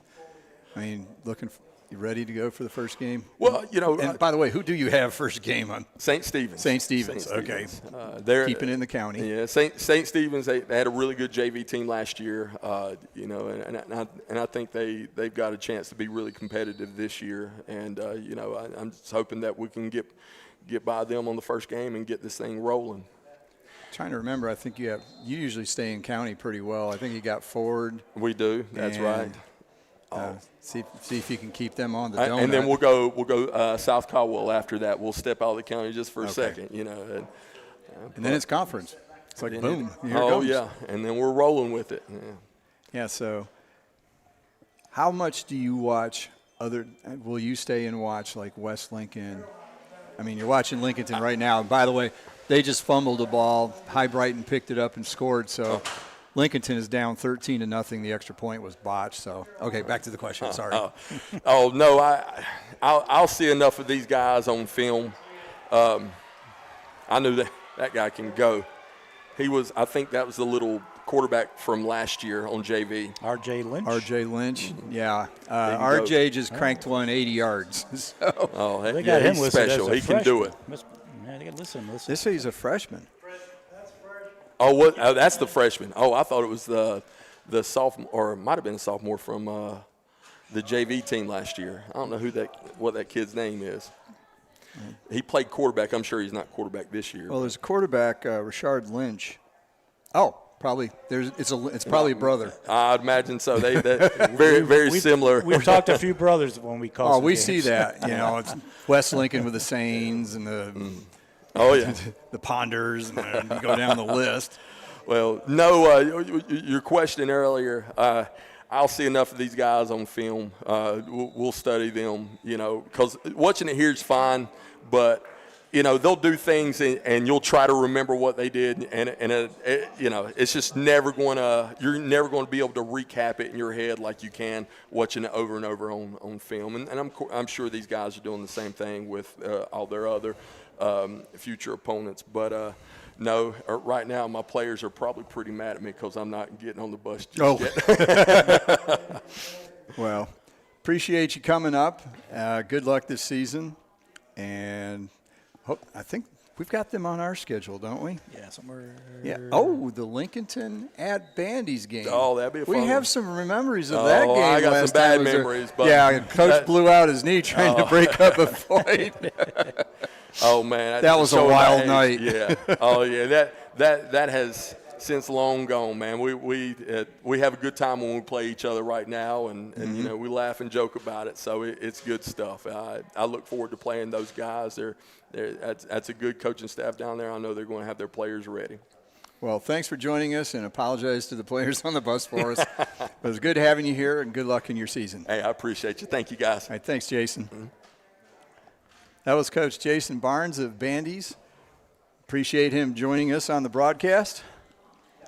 And as we said, R.J. Lynch just broke one 80 yards. He's a freshman, so we can ask Coach, got any newcomers that look pretty good? I think that name will come up. That's definitely going to open up some eyes. A nice kick by Sanchez. He aired it into the end zone, so automatic touchback, which they're doing anyway. But it's 13-7, so a little sign of life late in the first quarter here. First possession by High Brighton went long, over 7 minutes, and then all of a sudden it's been 2 quick scores since. High Brighton on the fumble recovery, and then Lincolnton with the 80-yard run by R.J. Lynch. So we'll file that name away because they'll need him next week. Talking about our schedules, our schedule next week is we're going to go down to South Point, see the Red Bone, go to the home of the Red Bone. Lincolnton will be at South Point. That's been a traditional game for years.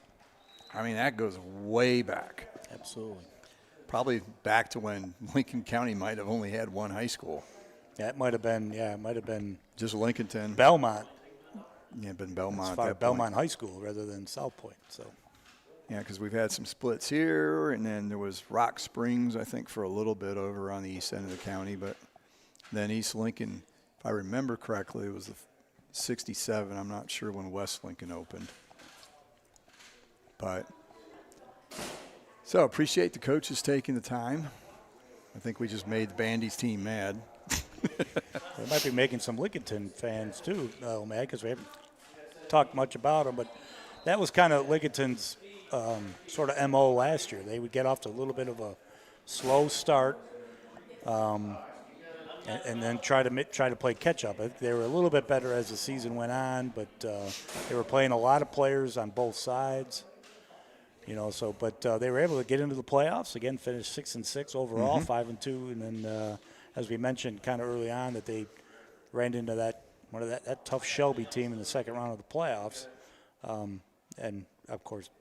But hey, they were on the road for the first round, so they went somewhere and beat somebody. That's always good to keep in mind when you're going through the weight room through the spring and the summer and 7-on-7s and all of that.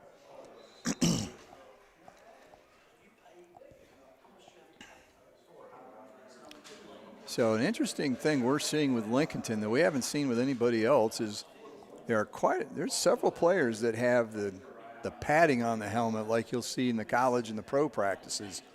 I think that's a great idea for preseason. Absolutely. I don't know what the expense is involved, but I think it'd be great to see everybody have to do that. Well, as we mentioned, I think the second-year coach, Jaden Angle, is very excited. He's done a good job, obviously, in his first year. It's his second year, and we were told that there's been some more numbers, more players coming out, trying out, and so that could obviously only be good for the rebuild there in Lincolnton as they get ready for the season.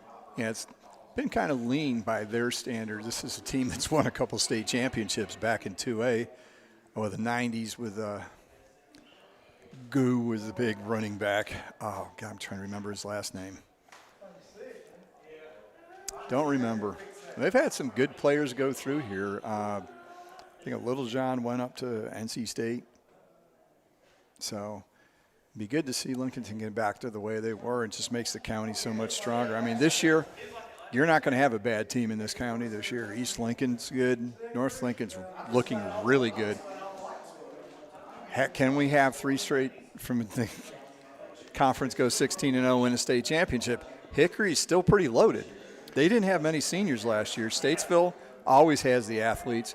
And North Lincoln with 26 seniors, I think those are going to be the 3 that are really going to battle out for those 3 playoff spots. And then after that, East Lincoln looks to be the best of the bunch. Although you've got West Iredell that was very improved last year. They got off to a strong start, but then they got hammered because they had East Lincoln, North Lincoln, Statesville, and Hickory all in a row, or almost in a row. That's murderer's row right there. Exactly. Although, we talked again about preseason polls. I don't know if it's from coaches or they just kind of base it on returning players. But for the Western Foothills 3A, they've got Hickory finishing first, Statesville second, and then North and East 3 and 4. West Iredell, as you mentioned, 5th. So, that's a tough conference. And as you mentioned, 2 years in a row, they've had the state title. Done well. And then over on the other side, Lincolnton is predicted to be 4th. Now, there's one I argue with. They've got Bunker Hill first. Bunker Hill's just perennially good for some reason. They just do it. They've got Maiden number 2. And I've heard from some people that would know they're not going to be the typical Maiden this year. So that could open up a possibility for West Lincoln and or Lincolnton to step up into that 2 slot or challenge Bunker Hill. So West Lincoln hasn't been far away from beating Maiden or Bunker Hill the last couple of years. They've been in those ball games, just haven't gone their way at the end. Well, like I say, as we mentioned again, preseason ranked. Max Preps has Lincolnton ranked 13. So I mean that's maybe a little bit more based on kind of where they finished last year, but again because of some of the numbers they have and some of the returners and the playoff victory on the road. Right. They went, ooh. And right here, nice play by the entire middle of the line. Like 54, Devin Leonard. Trying to see exactly where he plays. Looks like he might be one of the down linemen.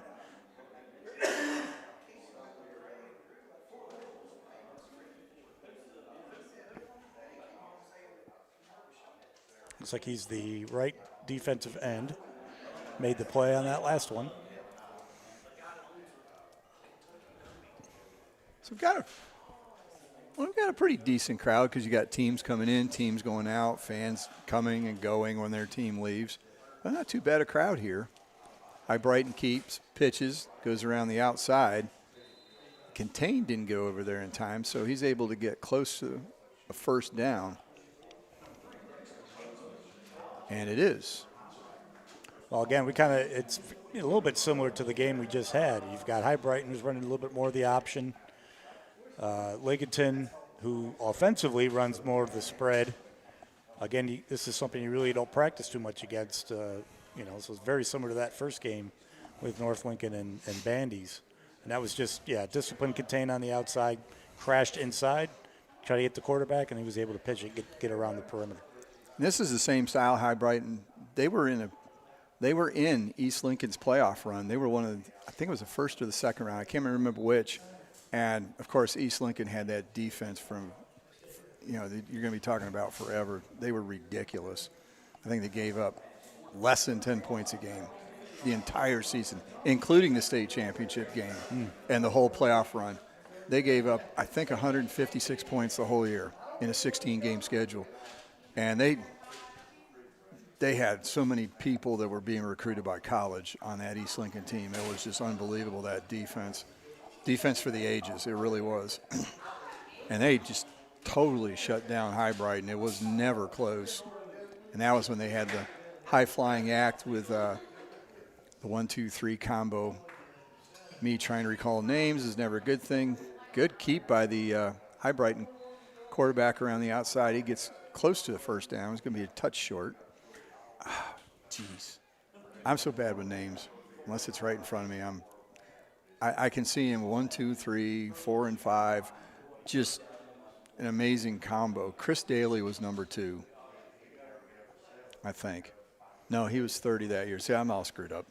So I'm just going to drop that thread right there. And either way, they were very, very, on. very good. But that was just a ridiculous team. And then Hickory last year, they were really tested until a couple games in conference. North Lincoln stayed with them decently, but they pulled away from everybody all the way through the playoffs. The only close game they had was the state championship state game. Title. And they pulled that out, too. I mean, they were used to pulling away from people, and they scored a touchdown, I think, in the last minute or something. It was a fantastic game. And so you've got East Lincoln and Hickory the last 2 years have been state 3A champions. So that's a tall task to see if they can do it again, but wouldn't surprise me. Hickory has some Frisbee-catching dogs and some good running backs. So we've got a timeout here. We're 10.5 to go in the scrimmage. We're in the second quarter. They're only going to play a half. Well, like I say, I remember you and I kind of driving home from that Hickory game, going down 321 after the game, and we were on the radio, and I remember them asking us, what do you think about the Lincoln County schools? And, well, we had a hard time figuring out which one was going to be that, better, because we knew all of them were going to come back and be very, very good this year. So, yeah, all 4 of the Lincoln County schools, I think you're going to be keeping an eye on them throughout the season. And with them being split in classifications, they're going to be highly ranked in both of them. So it's not one of those deals where they're going to really knock each other down. They're in separate conferences, so they can really shine separate from each other. One thing that we can say is we haven't seen much of the Lincolnton offense. We actually have numbers for them. The only play, they've had a ball control drive for High Brighton. They're doing another ball control drive right now.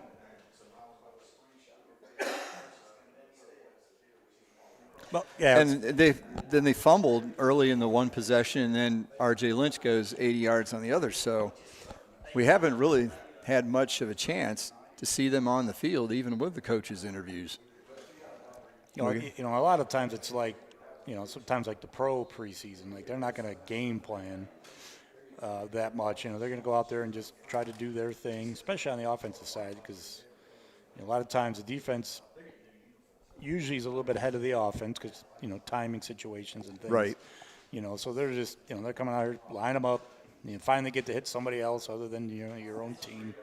And so, they're going to kind of wait and see that and then use this as a motivational point, use it as a film point, and then obviously get ready for that first game.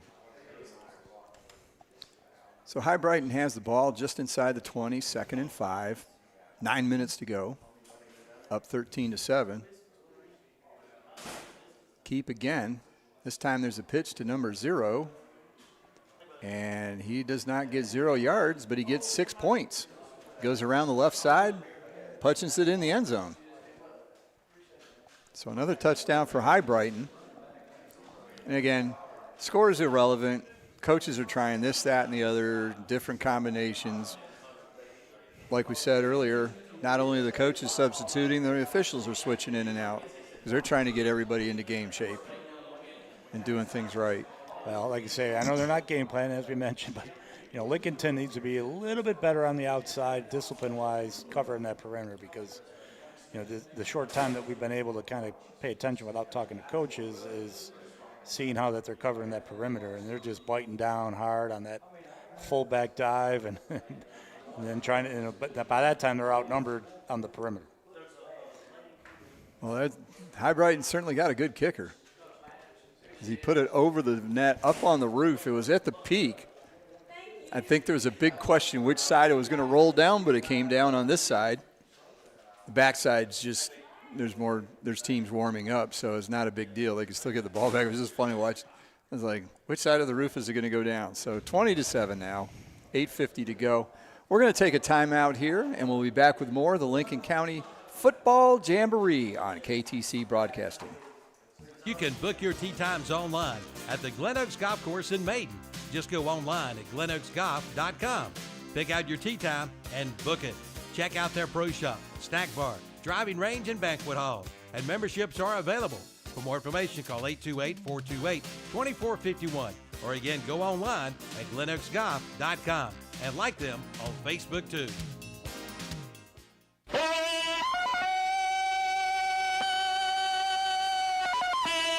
Tarzan says it's the biggest tree cutting special he's ever seen from J. Douglas Tree Service. Why, it's so big, it's driving cheetah bananas. Now, for a limited time from J. Douglas Tree Service, all current customers can take 10% off. But that's not all. New customers get 20% off. Trim it up, cut it down, and they also do stump grinding. And they've just recently added a 75-foot bucket truck. Call 704-689-9459. Again, 704-689-9459 for a free estimate. That's J. Douglas Tree Service. That commercial is going to get us all year. I just got a feeling it's just like kind of a laugh every time. I don't know where they found that Tarzan yell, but that is well done. Somebody held that a long time. So Lincolnton gets the ball. Quick pass out to the side again. Lincolnton does run the spread, so you're going to see a lot of short, quick passes to the outside. Quarterback keeps, that sort of thing. This is Rashad Lynch. This is a sophomore. From what we understood from Jason Barnes, I'm betting this was the quarterback on the JV team last year. So he's got game experience, not at the varsity level, but definitely JV. And I'm sure they run the spread there, same as they will on the big level. So we've got a stoppage here. I don't know if is there a flag? Looks like they're walking something here. Yeah, but which direction and why? Going back. But it's from about where the play ended. Personal foul.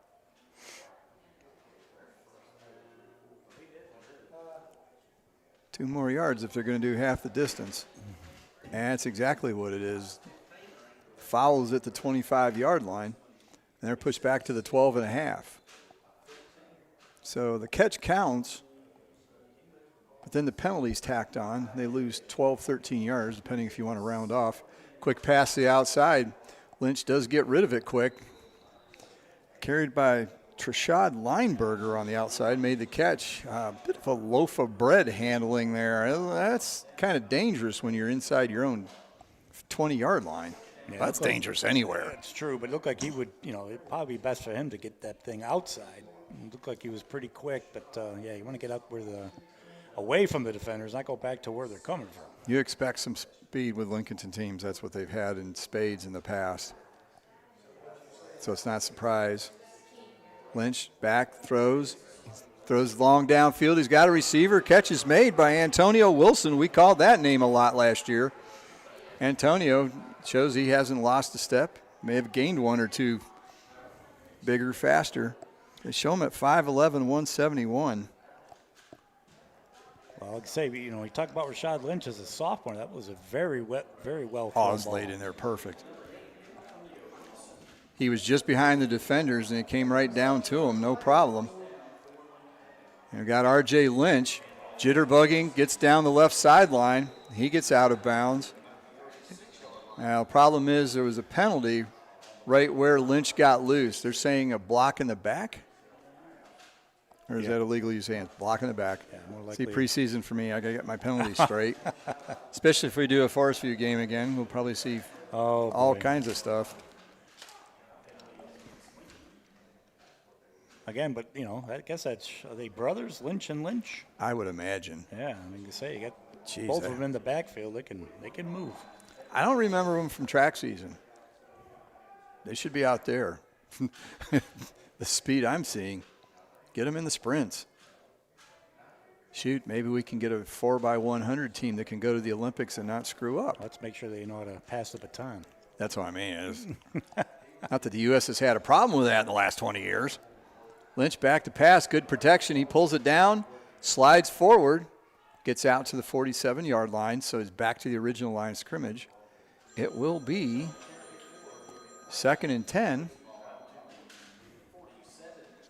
And a phone ringing somewhere. I was hoping it was my dinner. I was ready and getting a call.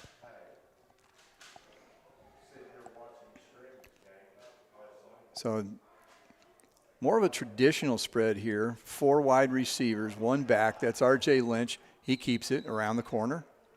Gets to the 45, just over the 45-yard line. Pretty generous spot there. Be about 2 yards short. So a gain of 8. So after the penalty, they've gotten it back to 3rd and short. And this is more of a traditional spread. You'll see 2 and 2, 1 and 3, but there's still a back in the backfield. For Bandies, we were seeing empty backfield. Empty. Yeah. Just a quarterback back there saying, here it comes. Well, this gives you that option to run the option. Yep. You know, more of a and speed it's option. Look at this. Lynch, this time not around the outside, but up the left side through the line. Good carry. The freshman gets down to the 37-yard line, and that'll be a first down for Lincolnton. Yeah, I was trying to see that. A couple times they've gone to the left. Looks like they got a senior playing left tackle, Kavaji Nixon. And so, yeah, they're attacking that spot. Wow. Pass is underthrown. It's intercepted, picked off by number 3 for High Brighton.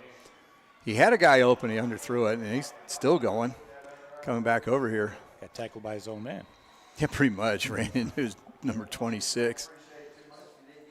Now, you were mentioning number 50, Nixon. I watched him on that play. He pancaked his guy. It looked like, I mean, there was no way that guy was getting the quarterback. He got a step to the outside, and he just shoved him down.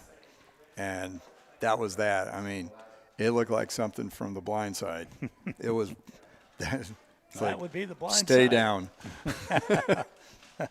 Don't get up. Well, I won't block you again. we were sort of complimenting the one throw that Lynch had. That one, he's got to lay that out, get that over that defender, and that was a poorer pass than the one we could have talked slipped, about. could have just not thrown enough. You never know, but he's shown he can really throw a nice deep ball. That one was not as nice. So High Brighton has it. 6 minutes to go, and now I got a whistle. Timeout. Timeout as the clock keeps running. Timeout. And the clock stops with 5:53. We'll be back with more from the Lincoln County Jamboree on KTC Broadcasting. Say goodbye to those hot, sticky days in the scorching sun. James River delivers the Back to Cool special on select John Deere cab tractors. Experience ultimate comfort in a roomy, air-conditioned 3R, 4R, or 5E 3-cylinder series cab tractor. Plus, save a cool $5,000 off MSRP on top of 0% for 60-month financing. Comfort has never been so affordable. Visit jamesriverequipment.com/cool for more. Ends 8/31/24 with approved credit from John Deere Financial. Some restrictions apply. See dealer for details. Built upon a solid foundation of cast iron and steel, the Kubota L-Series is part of our under 100 horsepower tractor lineup rated #1 for reliability. They feature powerful Kubota diesel engines and easy operation. The durable Kubota L-Series. Talk to your local Kubota dealer today to schedule a demo. Go to KubotaUSA.com for full disclaimer. Your Kubota dealer is Parker Farm Service, located at 126 Bessie Drive on Oak Grove Road at the Highway 74 bypass in Kings Mountain. Back here, coming out of the timeout, bit of a teaching moment. Referee talking to one of the players for High Brighton about something.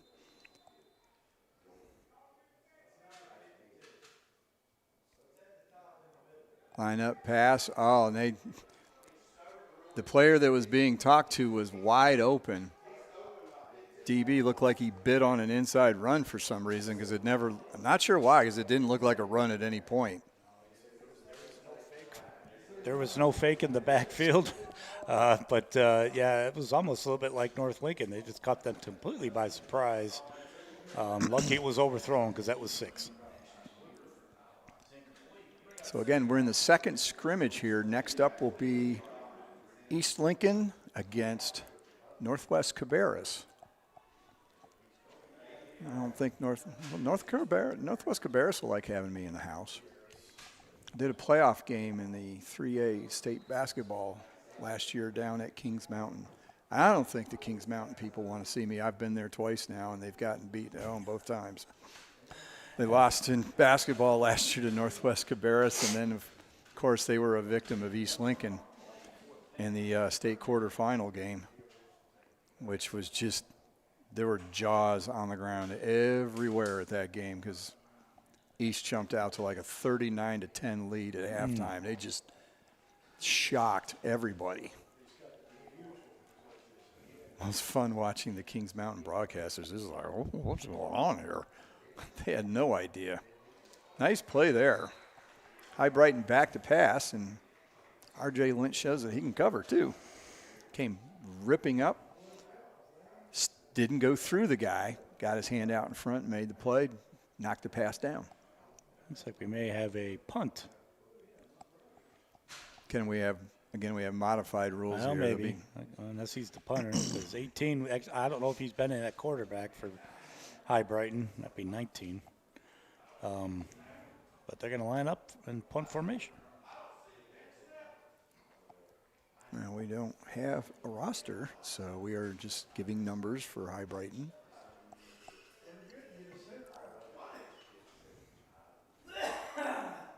And still have a pretty good breeze blowing here. It's going sideways, though.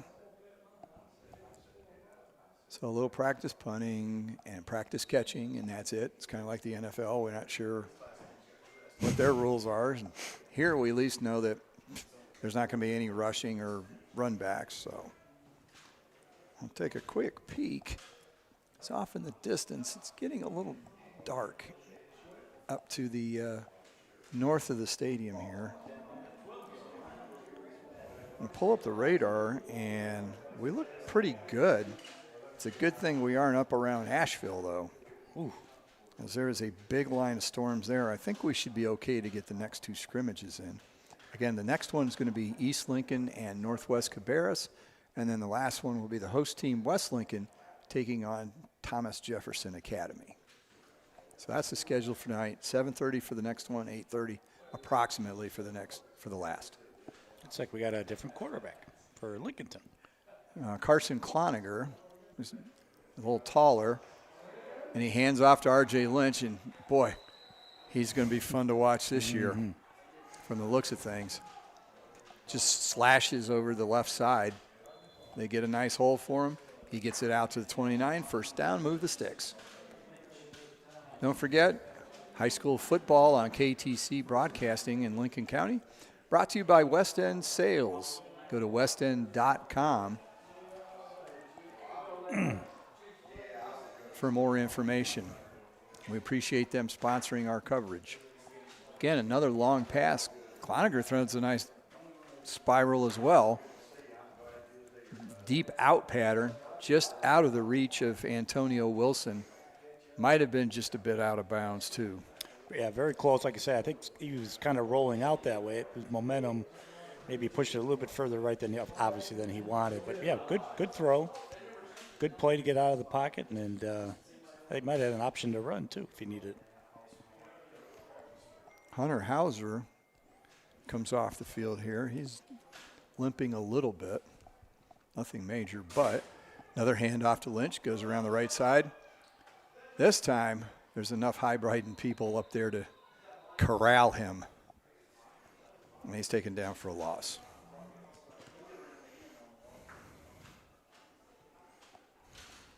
So again, if you're having scrimmages up around Asheville and Mars Hill up into Johnson City in that area, good luck.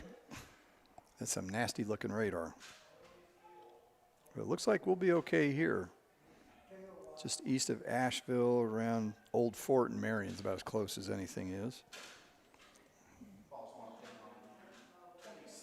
It is moving, but not real fast. Maybe something where we end up getting that later after the scrimmages are over. Timeout from Lincolnton here. Well, if there's another timeout, we'll bring you some messages. We'll be back at the Lincoln County Jamboree in a minute.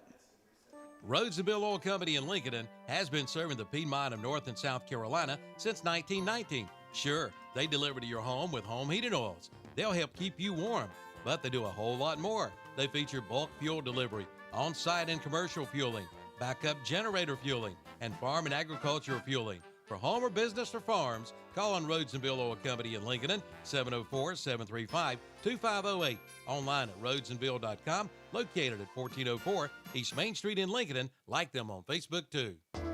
Start up the savings on your auto insurance with a stop at Turner Hauser Insurance Group in downtown Lincoln, your area insurance agency. Jamie Hauser invites you to stop in and find out how you can save money on all of your insurance needs, from home to auto to commercial to farm to life. Visit them at their office at 228 East Main Street, downtown Lincoln. Just look for the big blue awning. That's Turner Hauser Insurance Group, your area insurance agency. Call 704-732-9577 or visit the website at turnerhauserins.com. Back here at Lincolnton, a middle screen to R.J. Lynch, and he breaks the tackle, goes all the way. Problem is, yellow laundry.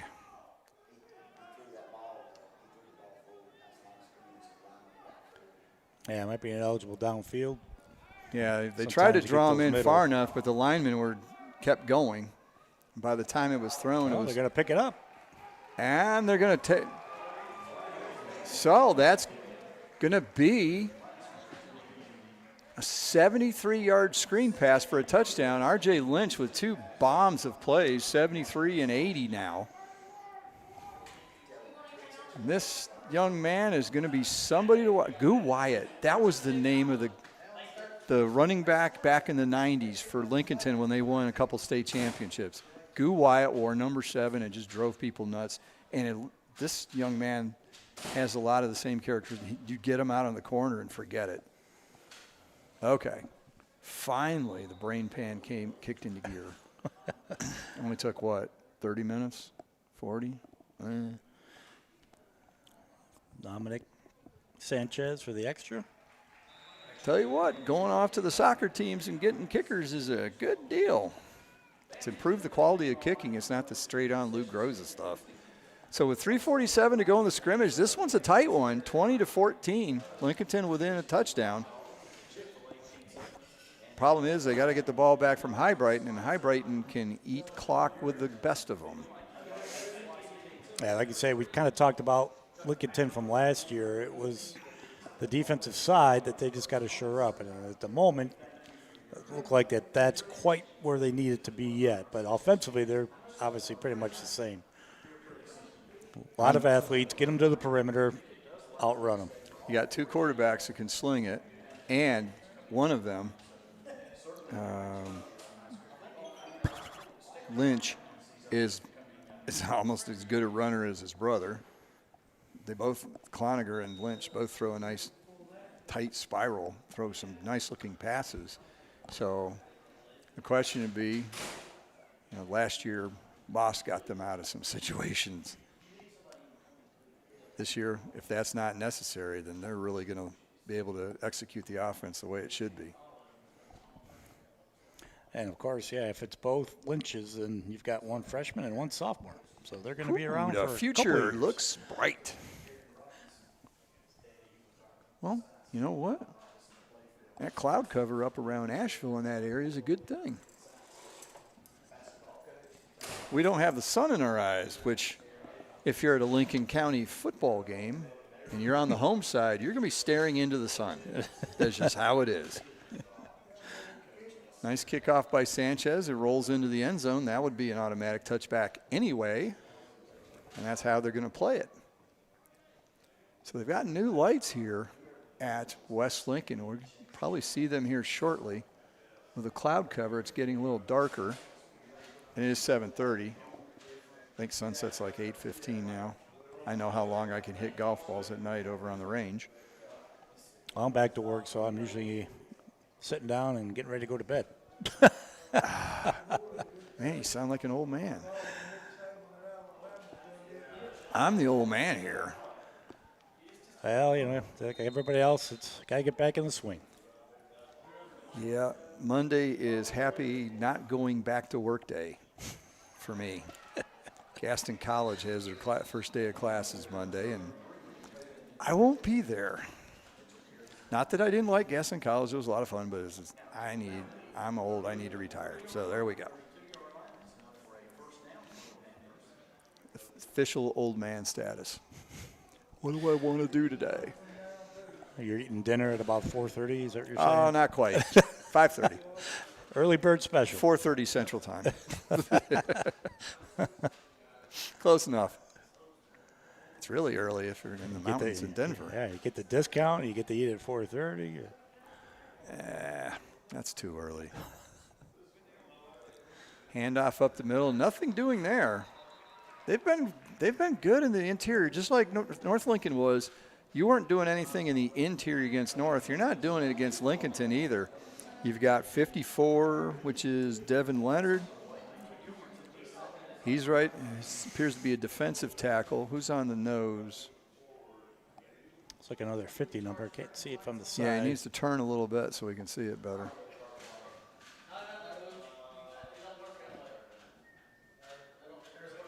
Yeah, like I said, Lincolnton. Lincolnton's problem's been the perimeter. Oh, yeah. Pretty much outside the tackles, they've not been disciplined on the keep or the outside. pitch, they've been in trouble, or the quick pitch like this. And again, there they go around the left side. Good gain there. They get back the yardage lost on the previous play and 5 more. Again, we'll be seeing Lincolnton next week, our first game, and there go the lights. Right on cue. Well, First Lincoln will be Lincolnton down at South Point. You can join us at 7 o'clock with the pregame, kickoff at 7:30. And it looks like those lights come on pretty quick. Like they didn't have any time to warm up. No, I mean, it was just boom. They were on. The light level went up. And they're doing it with what looks to be about 24 lights total, which is just amazing what they can do with lights anymore. Used to see these huge bank with like 30 lights on each one, and you need about 5, you need 6, 3 on each side to light it up. Now we've gotten down to 4 poles, 6 lights on each pole. I think the bottom light is just a sideline sort of. I don't know if maybe sideline or just, for the fans to be able to see where they're going. Right. But pretty amazing what you can do with just 24 lights. I mean, it was an instant difference. Yeah, back in the old days, the lights come on, you'd hear them buzz for a while. You need about a 20-minute warm-up. They come up. If you were at a baseball game, they'd start at the beginning of one inning, and by the next inning, then they might actually be working fully.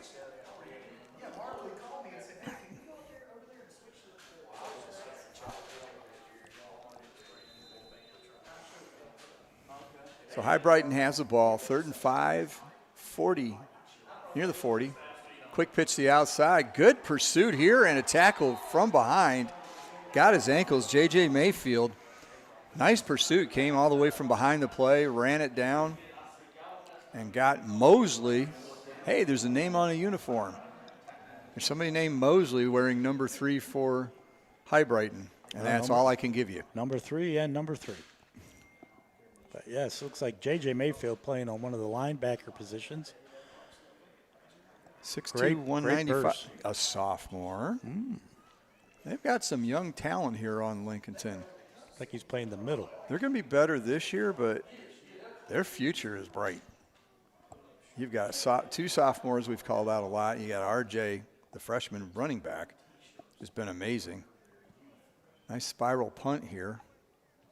Missed by Lincolnton, but it doesn't matter this time. It'll matter down the road, Antonio.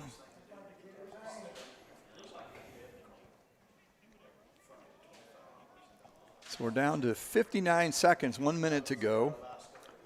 We're a little past time here. Yeah, I was thinking maybe that they. It was 5 minutes over for the first one. We're about 3 minutes over on time this one, if we give them the full hour.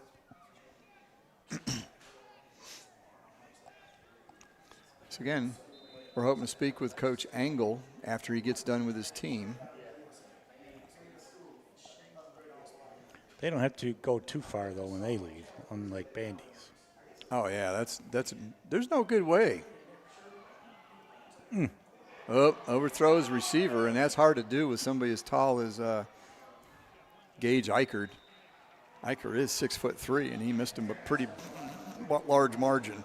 Well, one of the cardinal rules when you're scrambling outside the pocket as a quarterback is never throw back against the grain.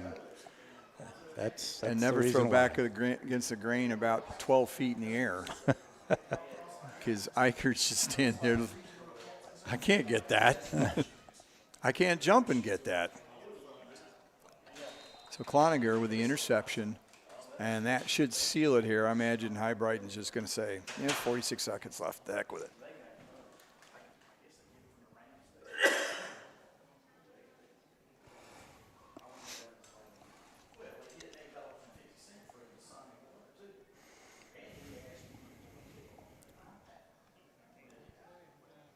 Ball is at midfield, first down. 46.4 to be exact, 20-14, High Brighton. So on the Lincoln County scoreboard, it'll be 1 win, 1 loss. And again, coming up next, East Lincoln will take on Northwest Cabarrus, 2 3A teams. Okay, I see East Lincoln. Am I missing Northwest Cabarrus? They're orange and black, I believe. Up there, they're at the corner of the field house. Probably their coaches over there. A couple players kind of hanging out now. They've got white. Yeah, you can see a couple players looking out just past the field house. So, yeah, you don't want them both wearing their home uniforms. There'd be a lot of orange. And I'm not a fan of orange. That's the color or the fruit. As they, I like the fruit. The fruit's fine. Remember you and I were okay. Oh, fruit's fine. Bananas, is it the bananas? Bananas are nasty. Okay, I knew there was some kind of fruit in there that you didn't like. Bananas are nasty. I was never a big fan of bananas to start with, and then I had to change diapers on my daughters after they had bananas. That was it. That was it. I was like, no. All right, they're even worse this talk. way. People listen to this are like, okay. Hey. Talking about changing diapers. And that's it. They let the clock run out. And that'll be the end of the scrimmage. Number 2, 20-14, High Brighton with a victory, and certainly with a time of possession. A lot of ball control, goodness. Yeah. Reminded us, again, the first sort of game, but North Lincoln had some big plays. They didn't possess it quite as long as High Brighton, but looked like the same for Lincolnton, maybe that they kind of had last year. Get that discipline down on the outside, shore up that defense a little bit, but offensively, as you mentioned, they're going to be fun to watch. Do you have Lincolnton's schedule? You are better prepared than me, sir. So, again, we will have them. We will have them next week at South Point. Then the following week they go at North Lincoln, and then they play home against East Lincoln. Well, that's a schedule. That's and then they have a bye week so they can rest up and then get Bunker Hill. Wow. So we will find out a lot about Lincolnton quickly because that schedule stacks up as tough as any I've seen because you still got Bunker Hill, you still got West Lincoln, Maiden. It's normally good. We're not sure about them this year. East Burke and West Caldwell, and then Bandy's was a slugfest 2 years ago when I did that game. So now we'll have some orange on the home sideline as the Mustangs are here in their orange. Sometimes they wear the green. Sometimes they wear the orange. Well, maybe they kind of heard our broadcast because those numbers look a heck of a lot better than last year. Woo! Yes. Last year they had the techno numbers, and they were really hard to figure out who was who. It wasn't fun from a broadcast standpoint, but they don't do it to please us. And it worked last year. This year they did. They did please us this year. So East Lincoln, again, it's got a decent amount of experience going here. Yeah, I'm looking at about half returners. It says 9, but I think there's probably, a couple more. But a lot like some of the Lincoln County teams that we sort of mentioned, they had some big wins, probably were able to play some of the backups. Sometimes they even had the 2 quarterback scenario kind of working as well. So I think, there's a lot of experience still, even after maybe losing again, as it says here, half of their starters. I'm a little, again, preseason rank, and we're not talking about it, but they've got them ranked number 21, which is, that might be one of those things you kind of pull on the bulletin board. Finishing 4th in the conference as well. That's a behind good conference. That At least the top half. That might just be correct, just because of Hickory, Statesville, and North Lincoln. But I don't know about number 21, unless they're. But like you said, they've got good experience. 16 seniors, 18 juniors. Now, how many have got a lot of experience? You're talking sophomores and freshmen for the state title run 2 years ago. So you might have a few that played, but being around that kind of atmosphere and seeing a team go a long way like that, that sets the standard for the future, something to live up to. So teams are finishing their warm-ups here. Northwest Cabarrus is doing some agility drills from the sideline to the center of the field and back. And down here below us, you've got the quarterback for East Lincoln, Grant Lawless, the transfer from what state? Might be Oklahoma. You're right. But from the town that everybody mispronounces. Yeah, that I don't remember. I know you said it. Yep. I can't remember. It's spelled Miami, but it's said out there as Miami. Don't ask me why. I got corrected the first time I saw it. People went, no, that's Miami. It's like, this town over here, Cherryville. I was like, oh, right. It looks like Cherryville to me, but okay. If you want to pronounce it that way, that's fine. And then the backup quarterback, who's listed as number 9, Davis Beam, he was the one throwing passes back to this. So is he the backup quarterback? They don't have a lot of listings on some of these. Yeah, they don't have positions. They got some, looks like pretty good numbers. That maybe they're not sure yet who's playing where. But Davis Beam makes me wonder, I wonder who he's related to. The offensive coordinator, Matt Beam. Oh, okay. And if I look down on the sideline, of course, you have the legend himself, Wes Beam, coached at West Lincoln, coached at East Lincoln. He's been around football forever, and if you get a group of people that have coached or played for him, the stories are endless, and they're all hilarious. Because I remember when he retired, I was at the thing for him, and they brought back all kinds of players and other coaches that have been with him.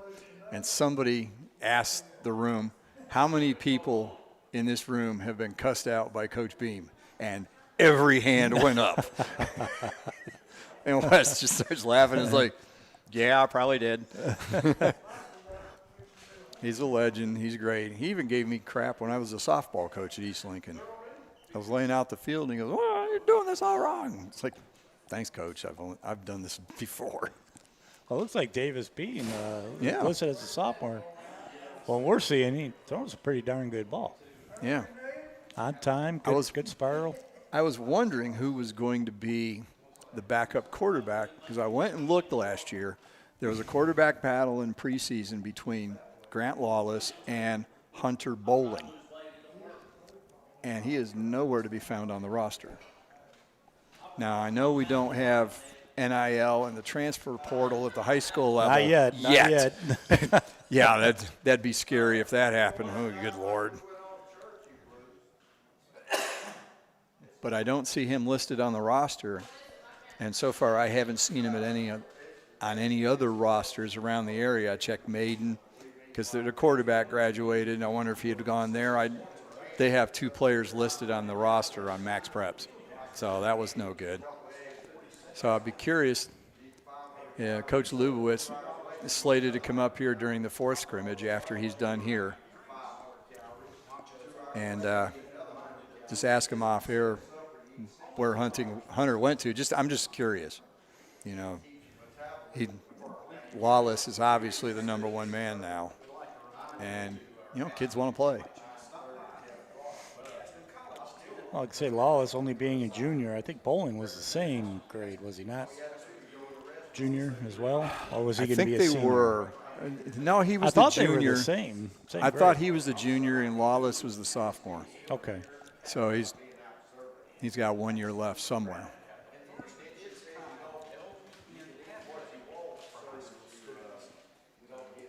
Well, like you say, as we mentioned, East Lincoln won the state 2 years ago. I guess you could kind of say they had a down year last year, finishing 8-4 overall, 4-3 in the conference. Like every other Lincoln County school, they won their first round playoff game, only to lose the second game against West Henderson. Yeah, they had to go up the mountains for that one. But again, they're feeling pretty good about some of their experience. They've lost a few, but they feel like at least the skill positions are there. May have to do some work down in the trenches, the offensive line, defensive line as well. But they also still have senior running back Daly to carry the load back there.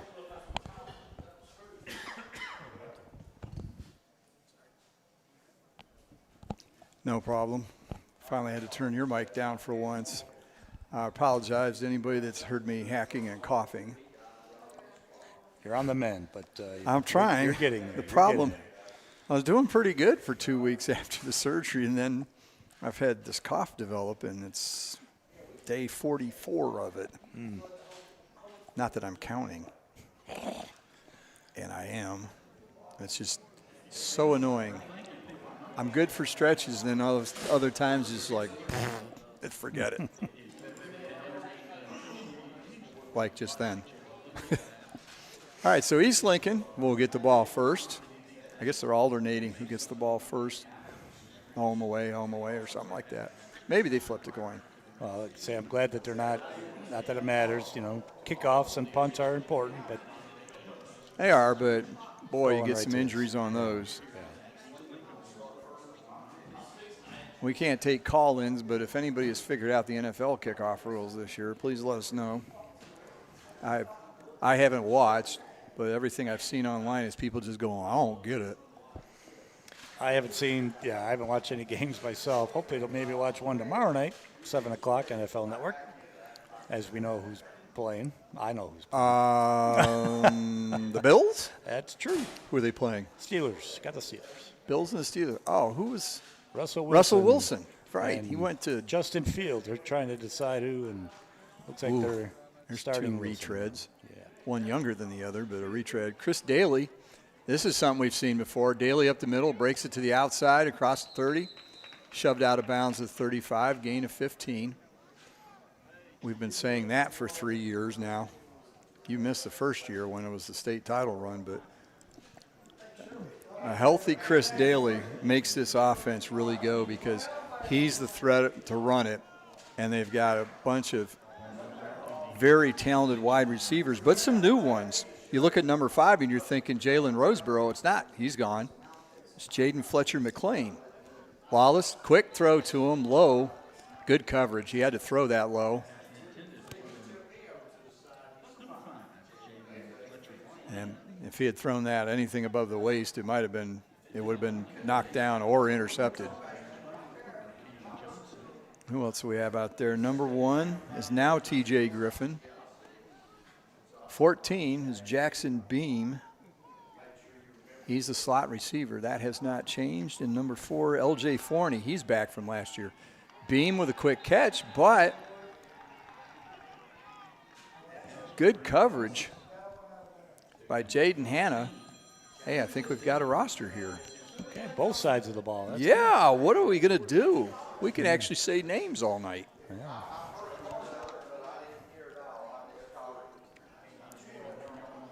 Like as we mentioned, like to say, we'd say skill position-wise, East Lincoln's very confident in what they have.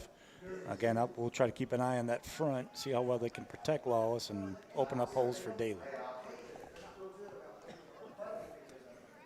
They don't huddle much. They just line up and go. So they have time to look things over. Lawless rolls left, looks, flushed out, back to the right, throws downfield. He's got a receiver coming back. Nice catch by number 1, T.J. Griffin. Got punched from behind. Uh-oh. Ball came out. So after that long play to T.J. Griffin, he loses the ball, and Northwest Cabarrus has it.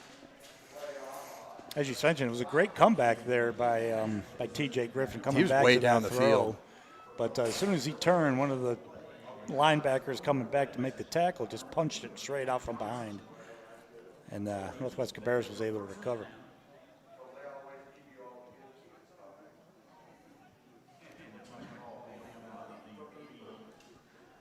So they'll have the ball on the 34-yard line.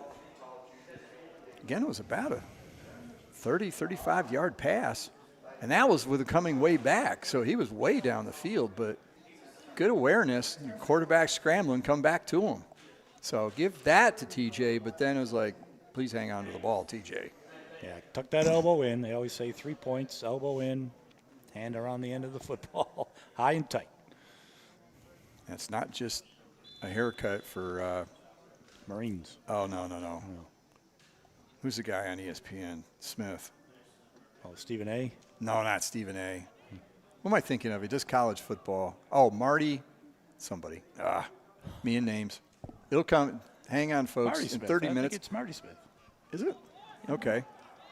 If not, we're going with it. There's another fumble from Northwest Cabarrus. So Porter Branham, the quarterback, fumbles. East Lincoln picks it up, and they trade.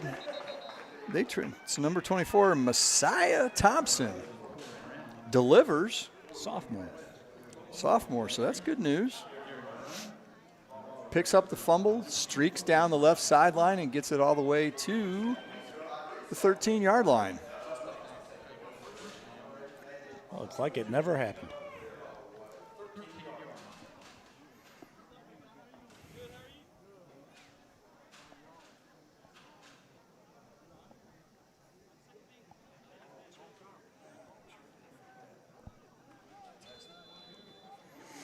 Well, 1st and 10 at the 18-yard line. 18 and a half, 18. Hand off to Daly. Goes into the stack. Not much there. Northwest did a good job standing up their blockers, and there was no opening to go to. Yeah, as we mentioned, we were trying to keep an eye on the offensive line. Again, that's where most of the starters were lost for the East Lincoln Mustangs. So this brings up 2nd and 10.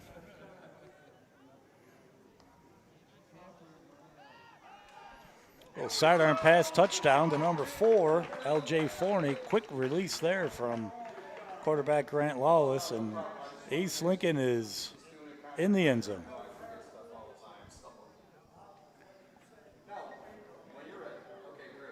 So again, that spread offense looked pretty good, and again, a quick release there from Lawless that L.J. Forney was able to get inside his defensive back, and then a quick strike. It's on his way.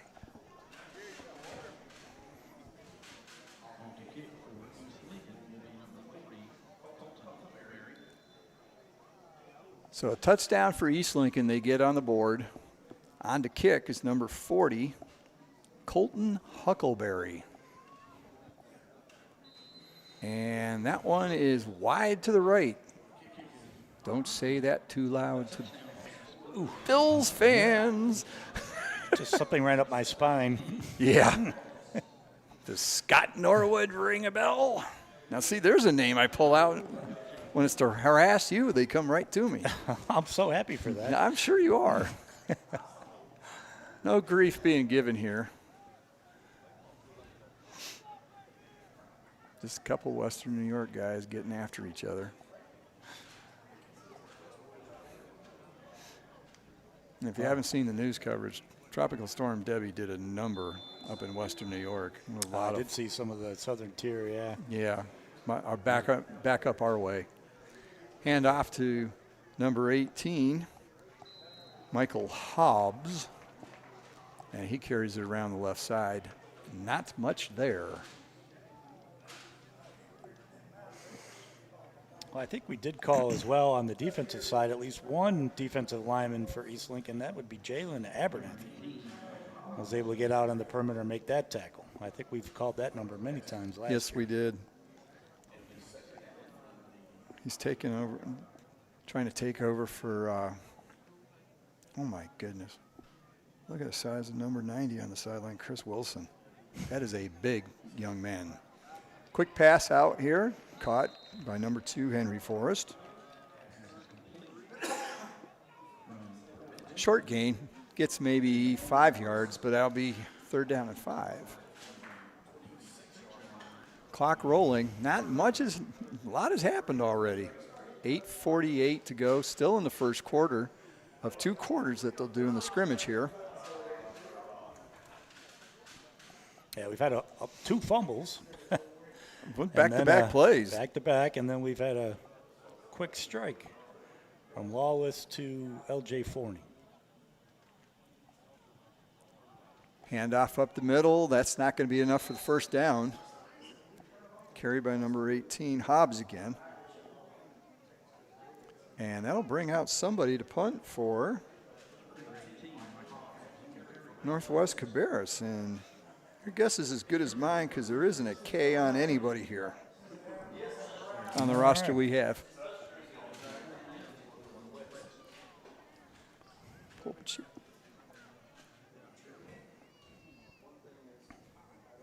It looks like they're just going to, as we've been doing all night, just go ahead and simulate the punt, not have a pass rush.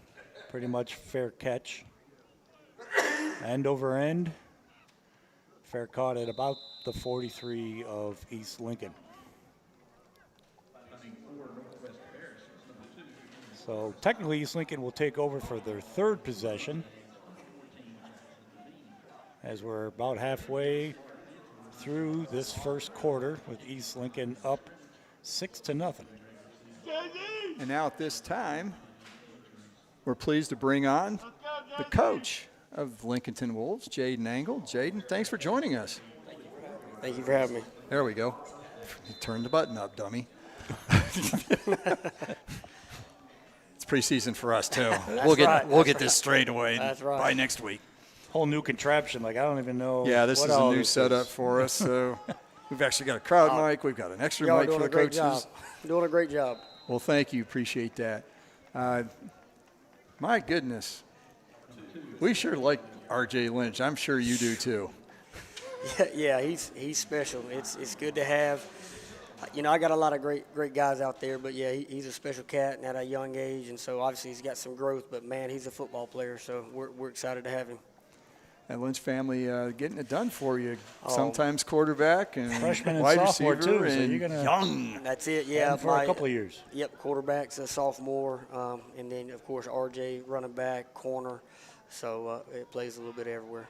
Yeah, he made a nice defensive play on the one. Came up quick, didn't go through the guy, reached around and knocked it down. It was textbook job there. Yeah, it's hard to find, you know, and they come around, but young guys who come into high school that have an IQ and a nose for the ball like that, and so again, special football player. So you switched styles of offense last year. Did the players gradually adapt to the style, or was there kind of an aha moment at some point where you went, yeah, now we're getting it? Yeah, so it's, you know, obviously different from nice touchdown there. Different from the the year before, and so as we're coming in, there's that learning aspect of our scheme, even how we call it from the sideline, signaling in and out, and just structuring our base.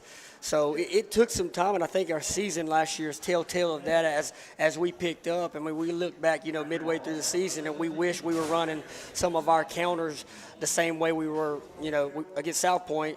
We wish we'd been running them like we were week 6, 7, and 8, and so we did. We grew each week. They started to learn and buy in, and then as we were explosive, they loved it, and it just started to roll downhill. And so it gives us an opportunity at Lincoln to take advantage of our good skill players, and we're blessed this year with a group up front that's coming back from last year, and so they're really the backbone of this team is our O-line. So excited about that. Young skill players stepping up for us, and we'll see who makes a name for themselves this year. That's part of the question I had with your team coming in this year.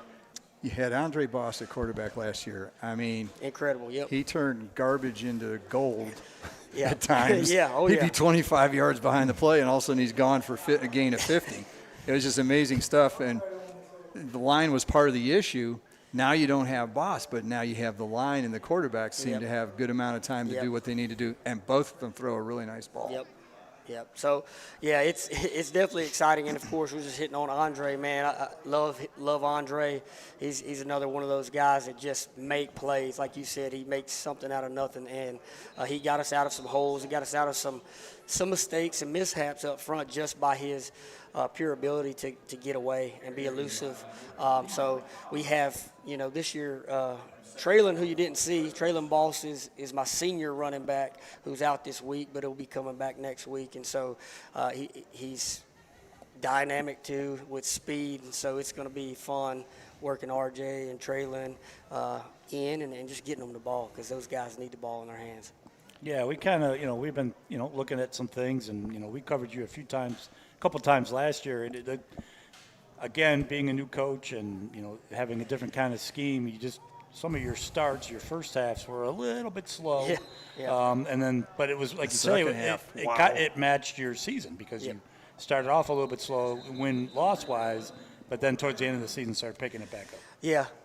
And I think that's just natural growth. Like you said, new head coach coming in, not only establishing a new system, but also just a culture, my own culture, what I think, how I define winning and how we now as Wolves just define what winning is for us and what the expectation is. And so even that takes time for kids to buy in. And as the year went on, that happened. So kids grew in character, kids grew in understanding of expectation and buy-in to the overall culture.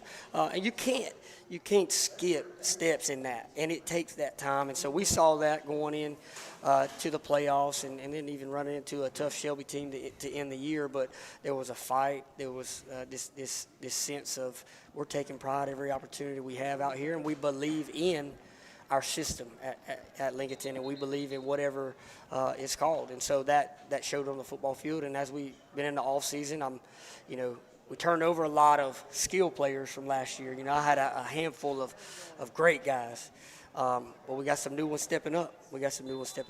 So.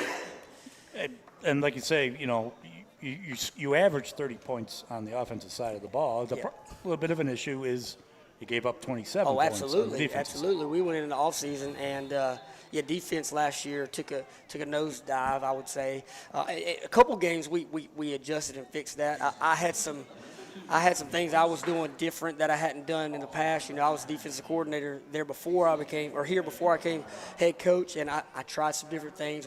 We experimented when I hadn't done that before, and we quickly started to turn back, and I said let's get back to, and so that was kind of the issue defensively, that consistency, and so we took that into the summer and said I know exactly what I want to do, and just went back to what I know and building a tough-nosed defensive football team that pursues the ball relentlessly and is tough and knows assignments. So we want to be a lot better even than we were tonight early on. But that's the goal. So defense is definitely something we'd like to improve because, like you said, offense doubled production from the year before, and defense kind of took a step back. So defensive emphasis this year. Well, it's kind of good that who you played, because you might see a little triple option next week.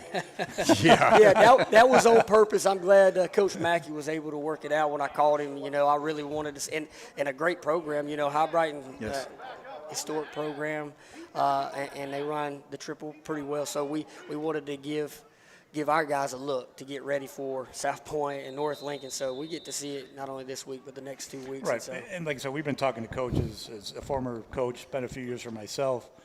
You really South Point. You run spread. I was at North Gas and trying to stop that red bone 100 years ago. But you can't simulate. That in practice. And offensively, you run the spread. Right, and that's tough, and so you got to get creative. But like you said, as much as you try, you can't do it as good as these guys. And High Bright was a great look for us, but the standard, what I would say, South Point being the standard, and my goodness, North Lincoln has really turned it on as well. So they run the triple very well. So tough teams we play early that run it, well, and they understand the system. So they'll catch you and they'll make adjustments, and so you got to be able to answer those. So that is tough in practice. We try all we want to simulate. I remember, like you say, if you had that skill position, maybe I'll try to help you out here a little bit. Force that pitch. You get them running sideways rather than straight up. But like I said, easier said than done. Yep. That's it. Yeah, they've done it for years, and they've done it so well. And now you got North Lincoln stepping up. Yep. And they do it well, yeah. Yeah, they do it very well, and they're undersized. You just wonder, how do they do it?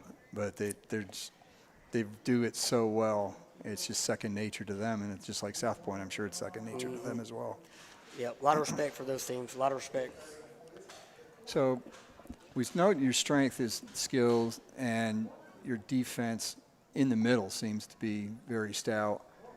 Are there any other areas of concern on your team? Well, just being transparent, I think you saw it today. We're using 2 quarterbacks. My best defensive player, at least statistically last year on tackles, was Carson Cloninger, who's also quarterback or taking reps.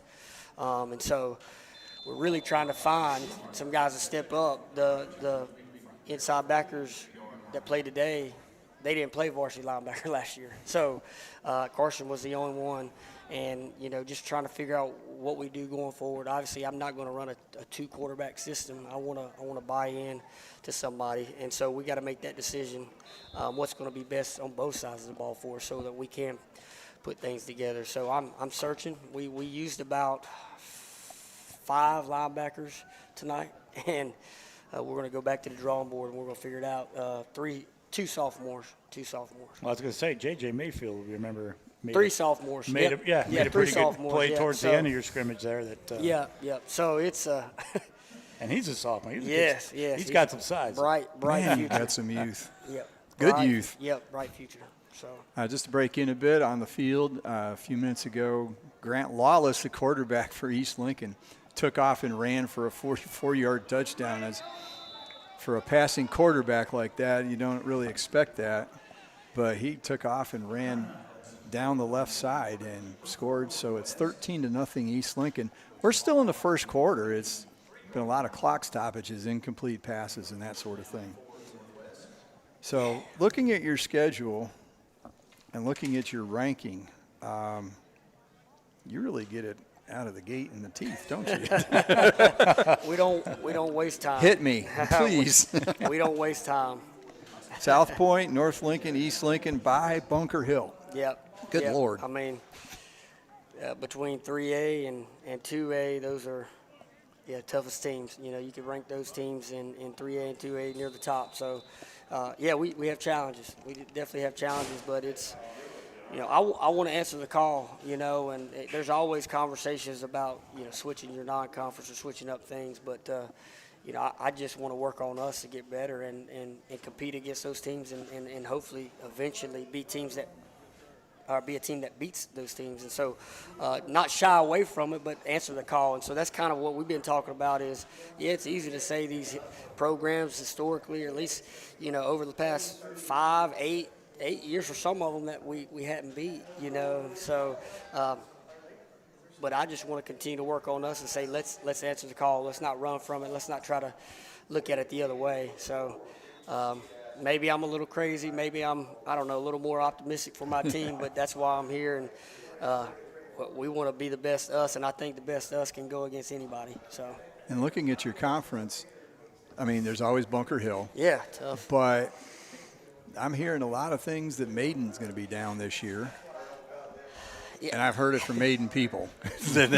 That's who I'm hearing it from. And then, so there's an opportunity there for you to slide up. I mean, West Lincoln's going to have something to say about it too. But looking, you get it together, there's a chance of getting higher up in the conference, getting a home playoff game, all that sort of good stuff. Yeah, definitely a goal is to win a home playoff game this year, so earn one and win one.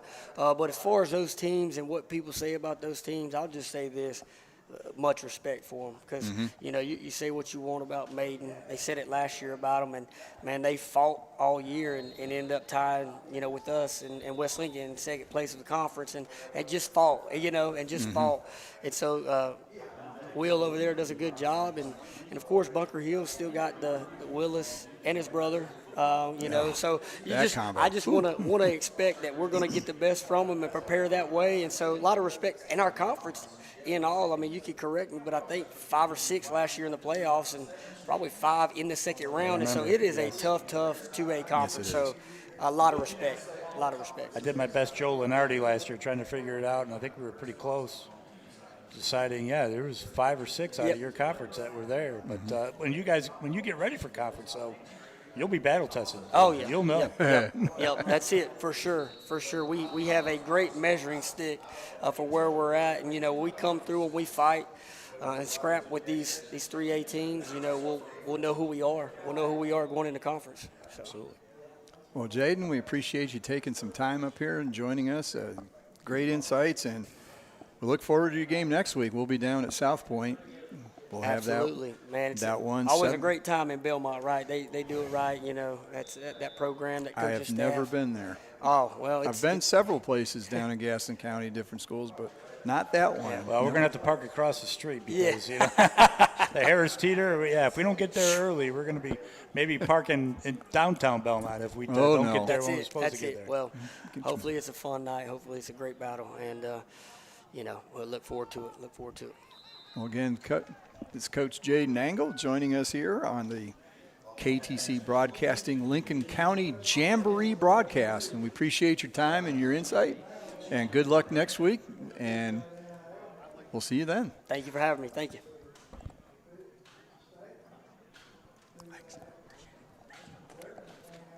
So that was Coach Jaden Angle, second-year coach for Lincolnton. Appreciate him taking time off after he got done debriefing his team.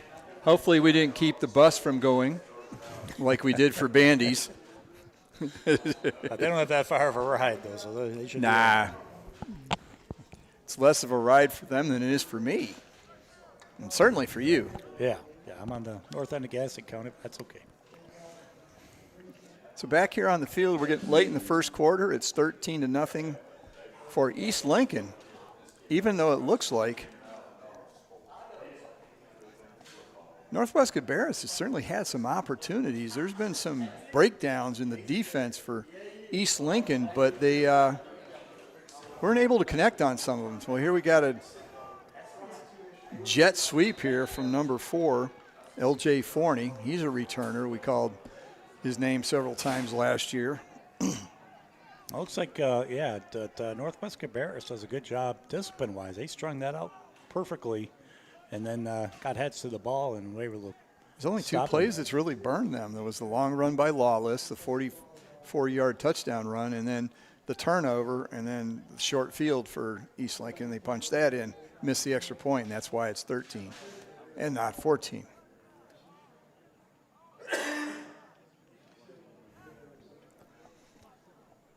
So we're running down. We're in the last minute, about 40 seconds to go in the first quarter, the first half of the scrimmage here tonight. We are no way going to start the West Lincoln one on time. Long pass by Lawless looking for Jackson Beam downfield. He had a step on the receiver, but he didn't seem to adjust to the ball. He held his line. The ball was outside of him. Yeah, it looked like running alongside the ball technically, but yeah. Can't really tell. Maybe, I don't know. We're not going to blame the new Well, there lights. is wind. That's true. The wind is blowing it away from the direction where the ball went to, so maybe he just didn't pick it up. But I'll tell you what, it's not because he couldn't see it. Because for 24 lights, this place is lit up well. Even the end zones are plenty light. I've been at some fields videotaping over the years, and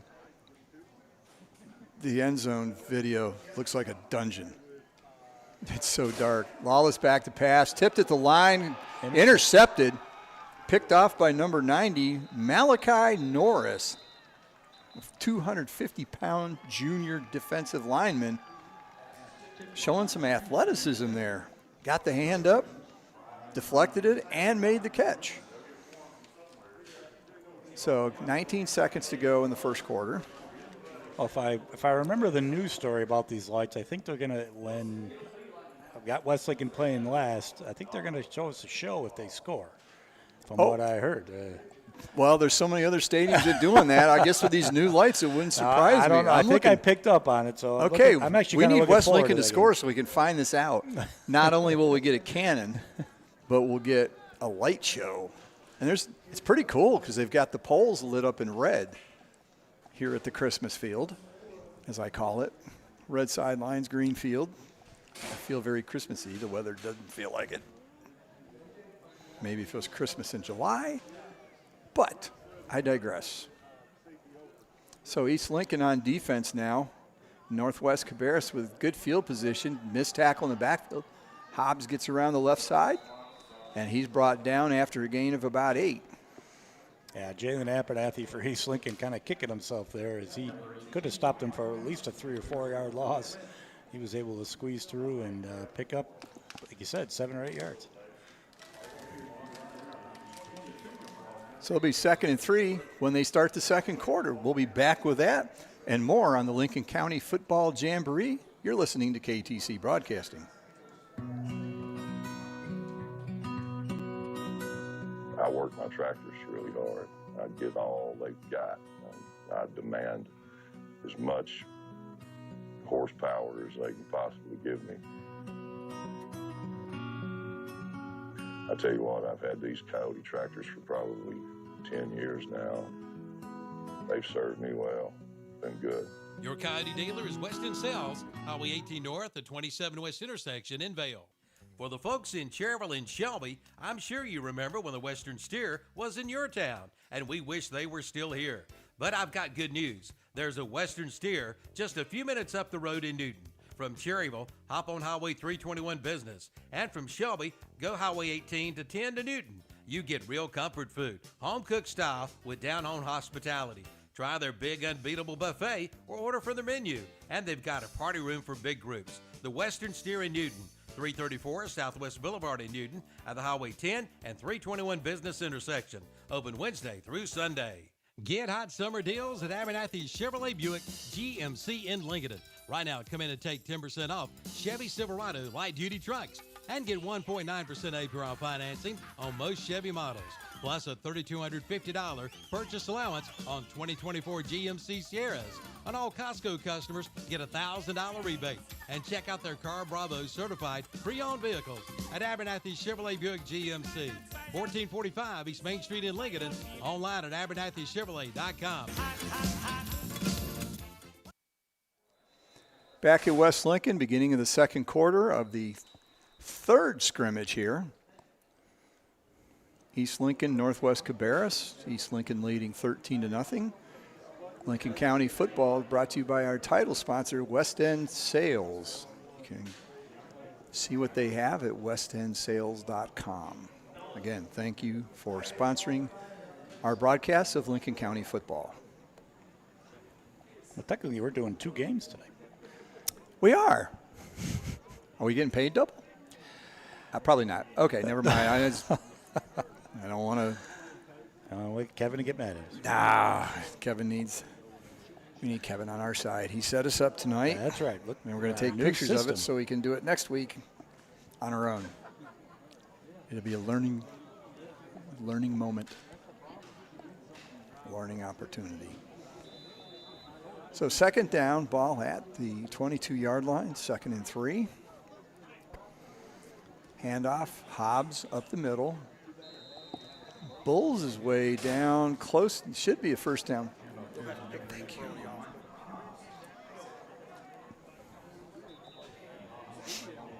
And he does have the first down, got across the 20-yard line. Hobbs has been the workhorse for them. Not a very productive workhorse, though. He's getting the short yardage stuff, but the East Lincoln defense, again, here's another team with a very good defensive front. In the secondary, maybe have some questions because there's been some passes by Cabarrus that had an opportunity to be completed, just weren't for whatever reason. It was not coverage in most cases. Looking at their schedule here, it looks like, I'm not going to say too much, but it looks like they're a little bit easier than Lincolnton. I mean, they start off with Stuart Kramer at home and then have Forestry to follow up at home. So I know Forestry's got a brand new coach. Oh, do they? Yeah, so they'll be in that sort of transition stage a little bit like Lincolnton. So, we'll wait and see then. But, again, 2 home games to start the season. Good way for them to kind of get out of the gate before they go to Lincolnton in their 3rd week. And then they have their bye, and then they've got who at preseason pick, they've got Hickory coming out of the bye, and then at Statesville the 2nd week. So nice. A little bit different kind of a schedule than maybe we saw with Lincolnton. Okay, on the field, L.J. Forney just knocked down a pass on first down, 2nd down. But it'd have to be 2nd down because you don't lose yardage on an incompletion.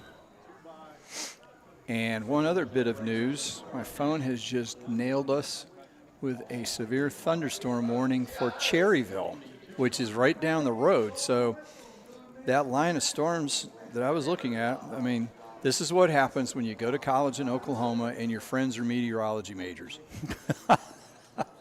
In fact, one of them are they ended tornado up being, chasers? Are they storm chasers? Oh, are you kidding? There was a storm cloud in Kansas. Let's go see. Oh, no, they were crazy. One of them actually was an advisor on the original Twister movie. Really? Yeah, he worked with Howard Bluestein, I think, was the head advisor to Steven Spielberg on that movie, and my friend Lou Wicker was on Bluestein's crew at that point. Very cool. And Lou is originally from Rochester, New York. So another Western New York boy. Turns out his great aunt was my high school chemistry teacher. Small world. Small world. Almost as small as our one last year when we realized friends and relatives were on the same track team in a small New York high school.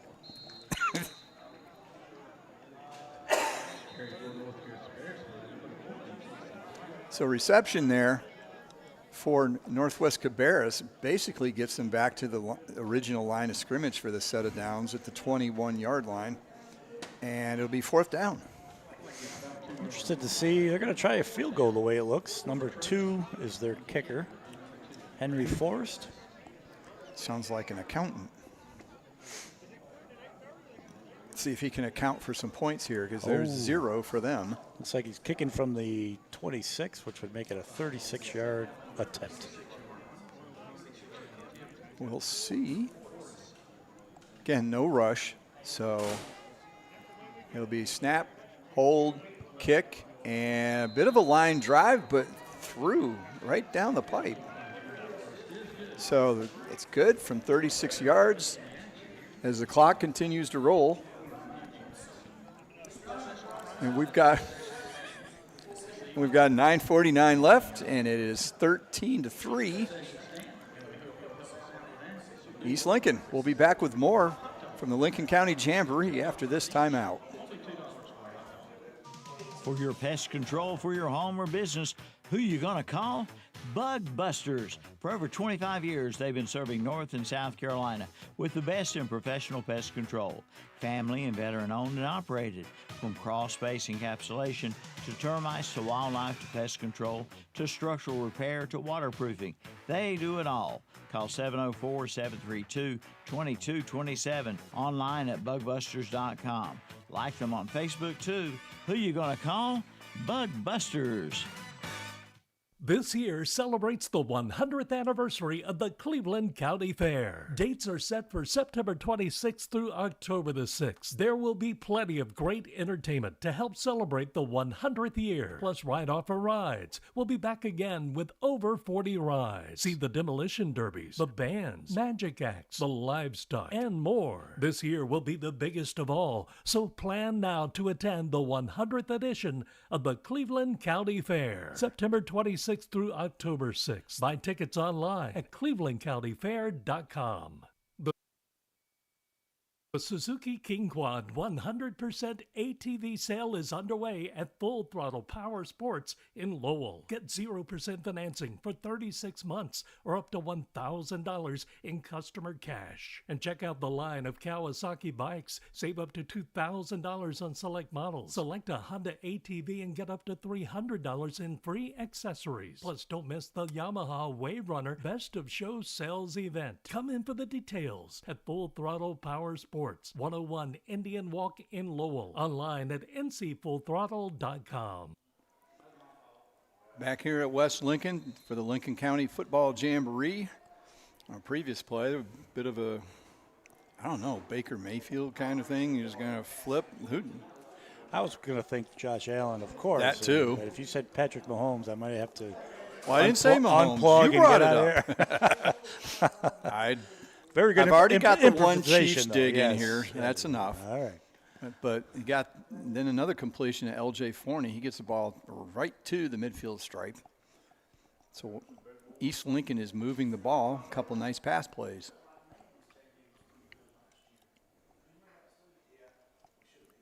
Bit of a blitz from Cabarrus. Quick pass out. First defender misses. Get out into open field. He's tackled by about half the team. And that was Jackson Beam. No surprise there. Kind of a slot receiver. Kind of has that little Edelman kind of look. Yeah, Julia Edelman and Wes Welker kind of type of play. So that play's good for 16 yards. And it was only about a 4-yard pass. So Beam gets 12 after the catch, yak yardage. Handoff in the middle. Looked like it was going nowhere. It still might. And it'll be a short loss on the play. That was carried by number 11, Matthew Funtek. I think he might have lost half a yard, maybe. Yeah, just really couldn't get outside. Little issue with the exchange, not much, but might have just thrown that timing off. There was a lot of people in front of him, too. If he went up the middle, there was nothing there. So he bounced it to the outside and at least got back near the line of scrimmage. Yeah, about a loss of 1.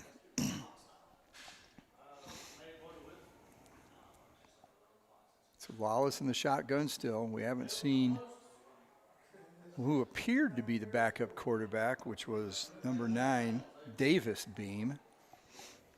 Quick sidearm throw, out to Beam, catch is made, and that'll lose some yardage again. So Cabarrus doing a good job on some of these really quick hitters. East Lincoln might have to loosen things up by going with a deep ball or something a little longer. We haven't seen Daly in at running back since the first series. Yeah. Might be one of those. Save him for next week. Save him for the season. Who does East Lincoln start? Oh, yeah, Kramer. Yeah, that shouldn't be much of a test there at home. I did that game 2 years ago when they played Kramer. Quick pass out to number 11, Funtek. He gets past the line of scrimmage and out to the 29-yard line. He'll be short of the first down. by about 4. Well, only being a scrimmage, this is almost a no man's land here for a field goal. Too close to punt. And maybe even in the regular season they would probably go for it the way East kicker's didn't look that good on the one extra point he missed. So I don't think you'll see them kicking too many field goals this year unless they recruit somebody else based on what we've seen. Now maybe he's just having an off night. Flag down. And this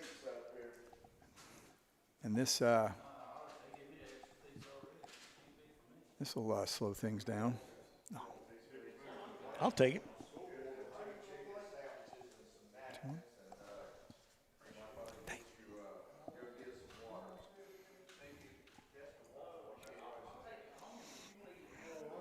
So 5-yard penalty makes it 4th and 10. Clock's running. 4:50 to go in the scrimmage in the half here. We're just a little bit past 8:30. So we're somewhat on time, but we won't be totally. Lawless under pressure just heaves one downfield. Got fighting down there for the football. Yeah, more like a 50-50 kind of. Oh, it was. A jump ball. It was Jalen Fletcher McLean trying to get position on it. He did, but the defensive back was all over him as well. So that one didn't go very far. And they'll turn it over on downs. Northwest Cabarrus will have the ball trailing by 10 with 4.5 to go. See if they can put something together and actually get into the end zone.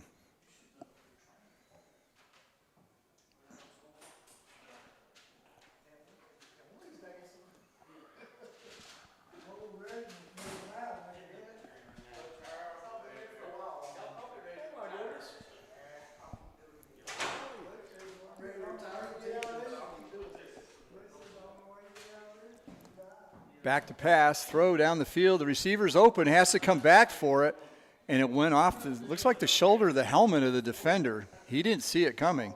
On defense was number 28, Jackson Buse, but the receiver had him beat. And that number 12, and that is Kenneth Greer. Yeah, okay. Yeah, he was a little lucky to let that hit him in the helmet, because if that was thrown just a little bit further, he probably was getting to the end zone. And that's what we've been saying. Northwest Cabarrus has had some opportunities to make some long completions. It just hasn't gotten done. So that bodes well for the future, but it's just not tonight. Yeah, he's looking more like a single safety high against the spread here. That's good pursuit there because, I mean, yeah, it took a long time to get out there, but the defender came from way out in the center of the field all the way over towards the sidelines to try and make the play, and he did.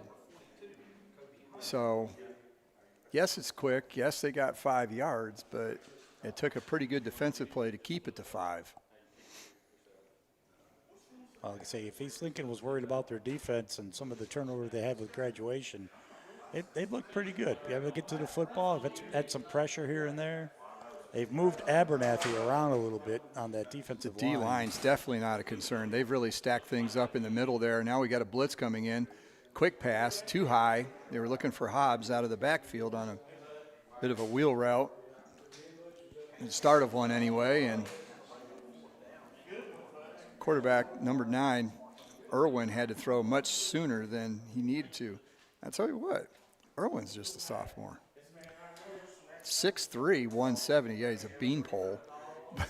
But he's got an arm on him. That was a pretty good ball.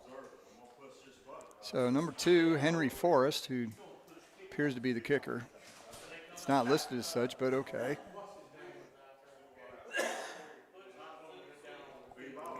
He'll come on to punt. 3:51 to go.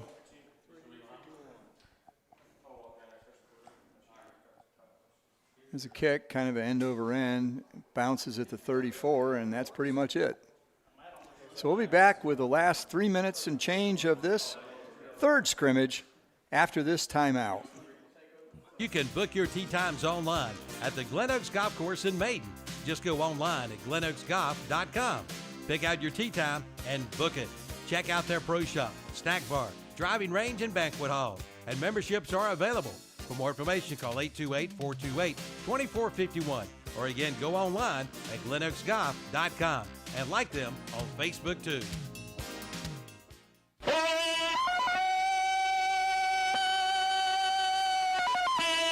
Tarzan says it's the biggest tree cutting special he's ever seen from J. Douglas Tree Service. Why it's so big, it's driving cheetah bananas.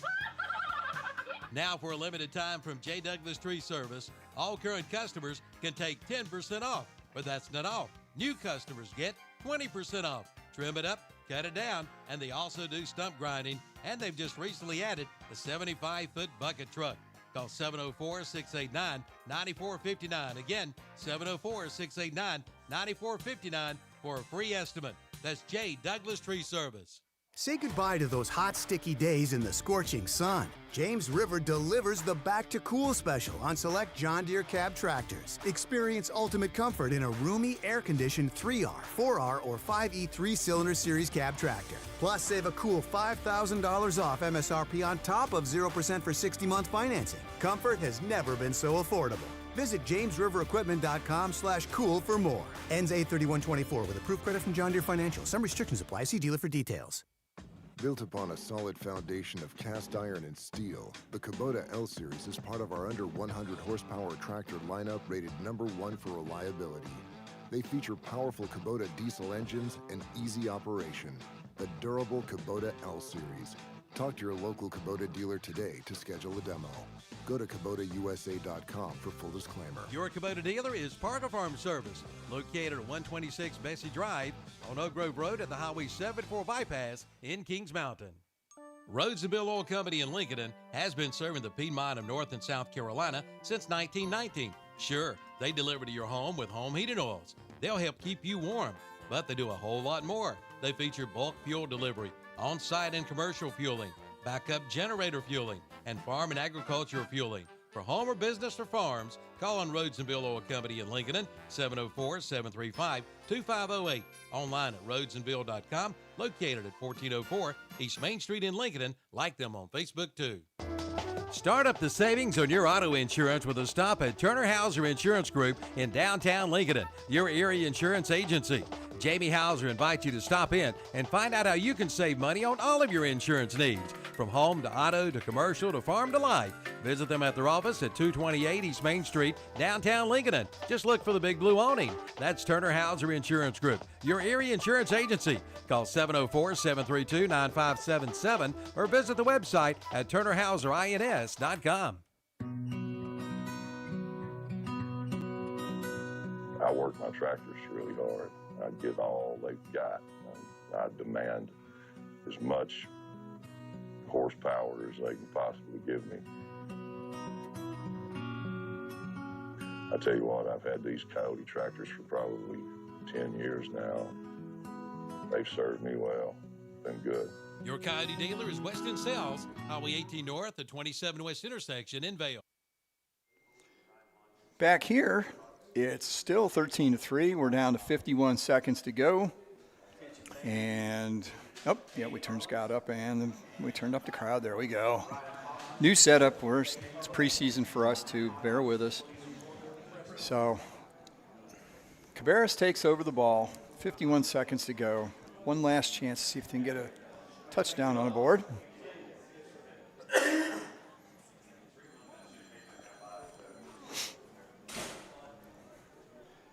And we're watching the skies because we have gone overtime here. We're up to 11 minutes past when West Lincoln's supposed to get on the field. And at their home, you'd want them to actually be able to have their scrimmage. My phone's not updating real fast here. Another long ball. He had a receiver, number 7, Jaden Hanna, back behind the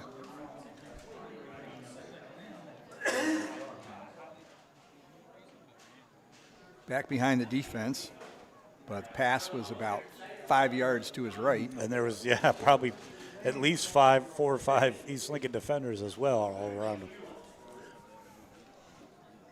And then again, that stops the clock. All these incomplete passes make scrimmages slow down. East Lincoln gets a player off the field quickly. Yeah, I was kind of thinking that after that first scrimmage, I didn't know the time had just about run out. I thought it was more of a timed, let's go for an hour and get off the field. Got a flag on the play. So you got a flag, and you got an incomplete pass. It was low. Ooh. We got a little cell getting fairly close to us here. Yeah, it's made it into Cleveland County, up around Cesar. Is that how you say it? C-A-S-A-R? I believe that's correct. I'm not sure, but that's getting a little close, and it's coming this way somewhat. My phone is just not updating quickly.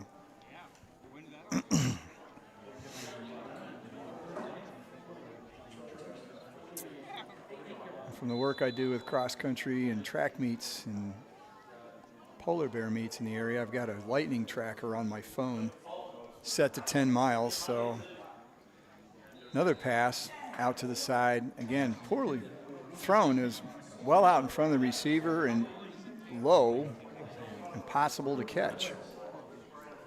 So that stops the clock at 21.7 seconds.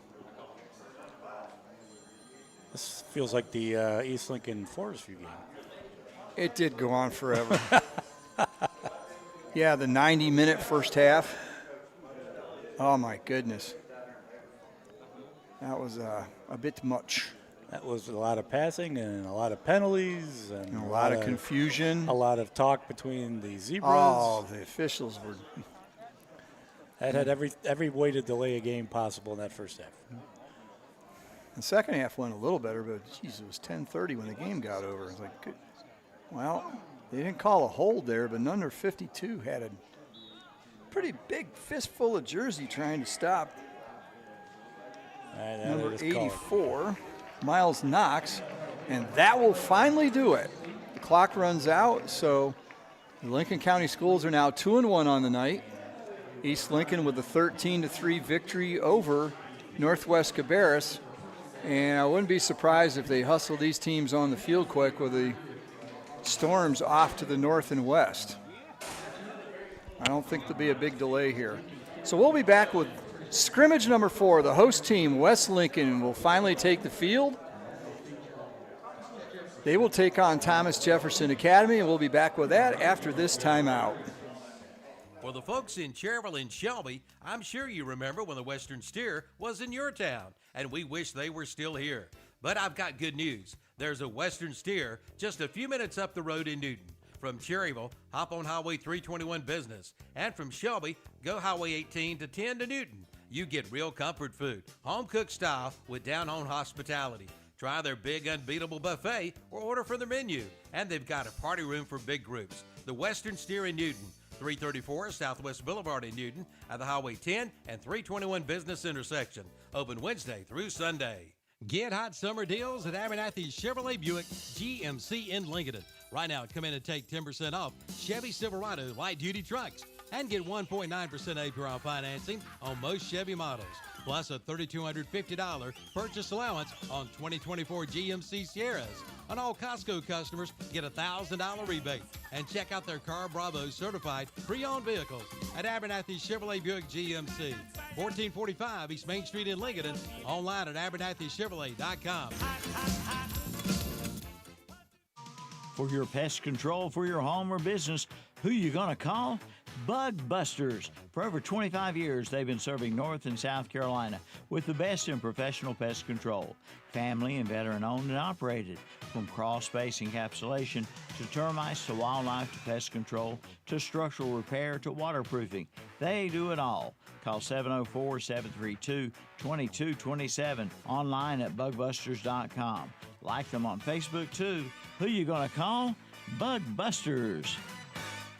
This year celebrates the 100th anniversary of the Cleveland County Fair. Dates are set for September 26th through October the 6th. There will be plenty of great entertainment to help celebrate the 100th year, plus ride-offer rides. We'll be back again with over 40 rides. See the demolition derbies, the bands, magic acts, the livestock, and more. This year will be the biggest of all, so plan now to attend the 100th edition of the Cleveland County Fair, September 26th 6th through October 6th. Buy tickets online at clevelandcountyfair.com. And as rumored, the new lights at West Lincoln, they're pretty slick. You've seen those light shows at the college and pro level when somebody scores a touchdown and the lights are going up and down and I'm halfway on in this section, this section, this section. West Lincoln's got them, and it was pretty cool. So now they can do it pregame. Now they got to do it a lot during the game so they can do it every touchdown. So you get a cannon and you get a light show. Kick by West Lincoln. They're kicking off, letting the visitors have the ball first. Thomas Jefferson Academy, a 1A school, I believe. I think they're in the Cherryville and Highland. They're in with that conference. Highland, Shelby, Cherryville. Kind of a mixed 1A, 2A, if I remember correctly. Bessemer City might be in that, yeah. Now, correct me if I'm wrong, red helmets are here as well. Did they have white helmet last year or red helmets, West Lincoln? I think they were red. Okay. I don't remember white helmets. Let's put it that way. Seems like an awful lot of red. Jefferson back to pass. We do not have a roster for them. Come to think of it, do we have a roster for West?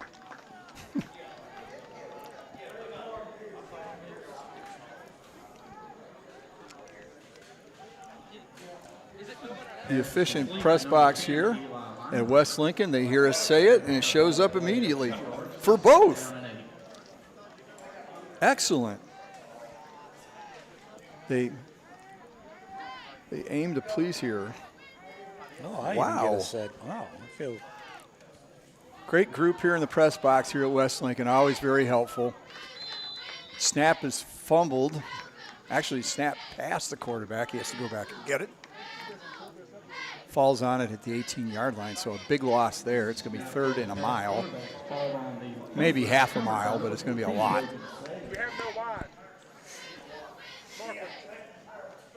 Well, like I say, we're going to stay with our prediction sort of theme of the night. We're looking at maybe West Lincoln finishing in 3rd in the Catawba Valley Athletic 2A Conference behind Bunker Hill and Maiden. Of course, we've discussed Maiden, some from the Maiden people, that maybe they're not quite there. But again, you got to play every game regardless. And Max Preps has them ranked 12, which is just 1 ahead of Lincolnton as far as 2A schools. Well, not hard to understand when you had Maiden, Lincolnton, and West Lincoln all tied for 2nd place in the conference last year. And all did it with very good records. I mean, it was a wicked conference. Lincolnton, of course, you see 6-6. Oh, no, look at the conference. And they played much better in the conference. Well, you see now that, they're going for their 7th winning season in a row and look to be about half of their returners, including, of course, Jalen Winix at running back. And so, as you mentioned, they were one of the teams that finished 5-2 in the conference. Like all the other Lincoln County schools, won their first playoff game, and then they got beat in the 2nd round to Monroe. Yeah, Monroe was just wicked. And it goes to number 7, Keegan Bostic. Bostic up the middle to the 14-yard line. That'll be a first down for the Rebels. Apologize for dropping out there. Persistent cough comes and goes. So Scott's handling things here. West Lincoln's got the ball. They've already got down the field a long way. A short kick, so they got good field position. They've got the ball down on the 15-yard line. Gideon Allen hands off. Veteran quarterback.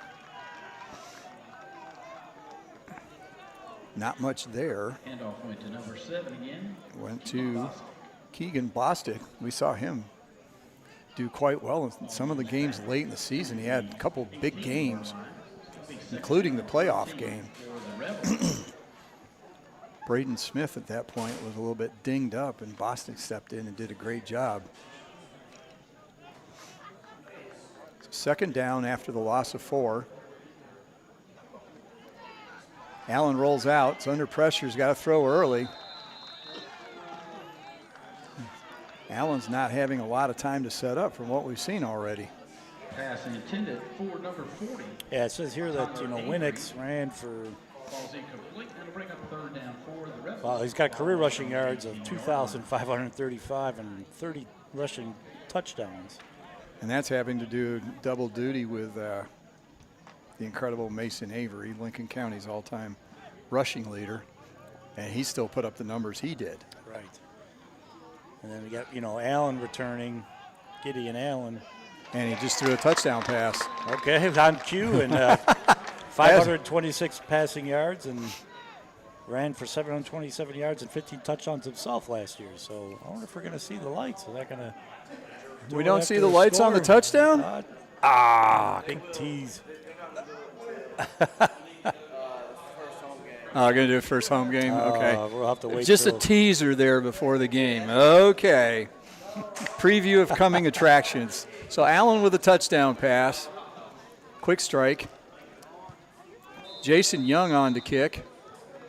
And it's good. So with 8:04 to go in the first quarter of a 2-quarter scrimmage, it's West Lincoln 7, TJ Academy 0. We'll be back with Thomas Jefferson taking the ball after this quick timeout. The Suzuki King Quad 100% ATV sale is underway at Full Throttle Power Sports in Lowell. Get 0% financing for 36 months or up to $1,000 in customer cash. And check out the line of Kawasaki bikes. Save up to $2,000 on select models. Select a Honda ATV and get up to $300 in free accessories. Plus, don't miss the Yamaha Wave Runner Best of Show sales event. Come in for the details at Full Throttle Power Sports, 101 Indian Walk in Lowell. Online at ncfullthrottle.com.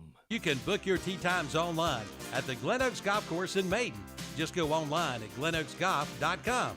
Pick out your tee time and book it. Check out their pro shop, snack bar, driving range, and banquet hall. And memberships are available. For more information, call 828-428-2451. Or again, go online at glenoaksgolf.com and like them on Facebook too. Back at West Lincoln, they've just scored their first touchdown of the scrimmage. Again, Lincoln County football is brought to you by West End Sales. Check them out at westendsales.com, our title sponsor for Lincoln County football this year. We thank them so much. Kickoff down to the 9-yard line. Just going through the motions here. Ball will be put at the 20-yard line. And we did get a little bit of a light show when we went to timeout. Yeah. Like I said, we're not going to be here till September 6th, the way it looks. Oh, yeah, something like that. Take on the Fred T. Ford Tigers. Oh, that's the battle of something Hill. Oh, a name again. And I never did figure out the one name from earlier. Darn it. Then Hog Hill. That's the name of the battle against Fred T. Ford. I think we're going to Fred T. Ford. Is it 4? We're on the road this year. They're letting us out of Dodge. It is. Yeah, we won't get a West Lincoln home game until October 25th. And they play East Burke. Of course, if all don't forget our schedule after the first 3 games. Could change. After the first 4 games, it is in pencil. It's in sand. It can it's on the easily whiteboard, change. dry erase marker board. It's something. So Bostic with the play there makes a tackle for a loss.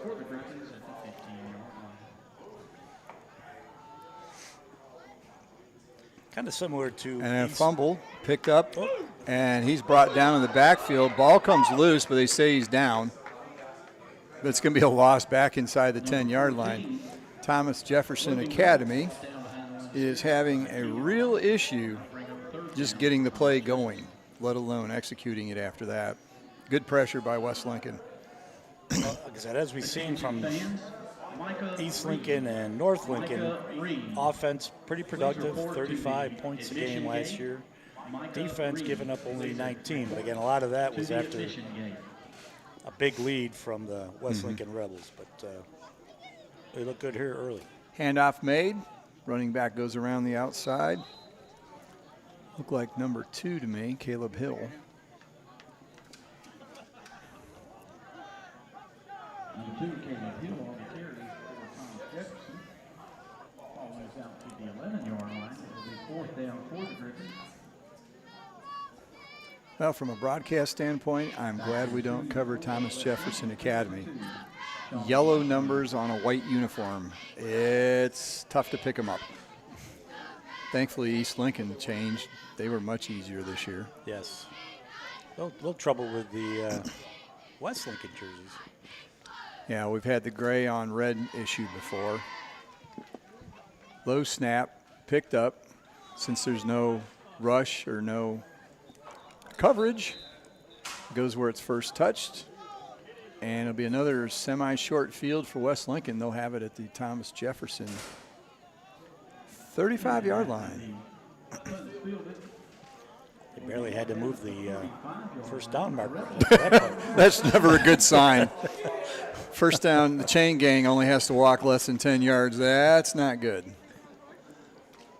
And of course, then they went too far. It's like they got the Where JV crew on the Where are they sticks. going? You got to go where the first down thing is, the down marker. There you go. All right, they got that in place. We're ready to go. Handoff inside. And he breaks it to the outside. I'm trying to see a number.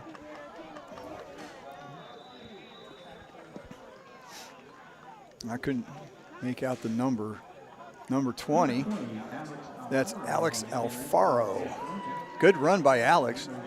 Went in off left tackle, broke it to the outside, got down to the 9-yard line, so a gain of 26 yards on that play.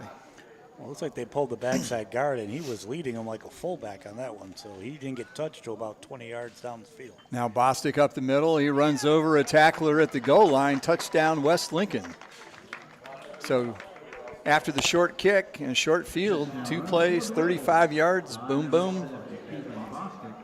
Let's see if we get another light show. That's right, we're not going to be here till October. By that time, it should be up and running full speed. Oh, yeah, they'll have it all ironed out. They'll probably have it timed to music. It'll look like some of those Christmas houses. On the Christmas field, so it's perfect. Oh, yeah, of course, the Christmas field. Number 6, Jason Young on to kick. It's better than the first attempt. He pounded that one over the fence and past the scoreboard. So with 5:13 to go in the first quarter of the scrimmage, it's 14-0 West Lincoln. And here come the lights. So we'll enjoy this. You enjoy these commercials. We'll be right back. Oh, perfect. We get the Tarzan yell with this going off. It's the biggest tree cutting special he's ever seen from J. Douglas Tree Service. Why it's so big, it's driving cheetah bananas. Now for a limited time from J. Douglas Tree Service, all current customers can take 10% off. But that's not all. New customers get 20% off. Trim it up, cut it down, and they also do stump grinding. And they've just recently added the 75-foot bucket truck. Call 704-689-9459. Again, 704-689-9459 for a free estimate. That's J. Douglas Tree Service. Say goodbye to those hot, sticky days in the scorching sun. James River delivers the Back to Cool special on select John Deere cab tractors. Experience ultimate comfort in a roomy, air-conditioned 3-cylinder series cab tractor. Hey, y'all, I'll tell you what, they first down from Thomas Jefferson. That's how fans we do. Appreciate oh, come on, Dave. We're back here. Last scrimmage of the night out right here. With our sound, but we're back at West Lincoln. Operator error. I turned mine all the way up instead of all the way down. Okay, I thought we were I was a little confused there. You could listen to me talk to Coach, try and get Coach Lubowitz on the phone. He fed me to the wolves, as it were. And, yes, I did. Or the Rebels. Wolves was the last game. Oh, my bad. I didn't feed you to them. This is going to be interesting how this turns out. I have my phone set, and it just said lightning strikes nearby, and I have a 10-mile setting on it. Oh, that'd be kind of hard to see with the light show if it wouldn't look any different. So Thomas Jefferson takes over 2nd and 10. I have that because I walk a lot on golf courses, and it takes time to get away from the storms when they're coming. Get in from them. So I've had a couple close calls with lightning on golf courses. I don't mess around anymore. Handoff. Now keeper by the quarterback. He goes around the right side. He's met after a short gain. Gets out to the 25, so it'll be 3rd and 5. And we're starting, there's a little rain shower just north and west of the thing, but that's where we're seeing the lightning come from too. So we'll see how far it goes here. Yeah, it's like a pretty good belt in Morganton. Yeah. But yeah, a little cell north. That time of year, you got to play weather observer and broadcaster. That's why I don't understand. Well, at least they tried getting there earlier. Like, we should be getting close to being done if we were on time. 5 after 9. Yeah, and we've still got 4.5 to go in the first quarter. And handoff in the backfield wasn't too smooth. He was met by Sean Blackburn. Blows that up in the backfield for a loss of 2.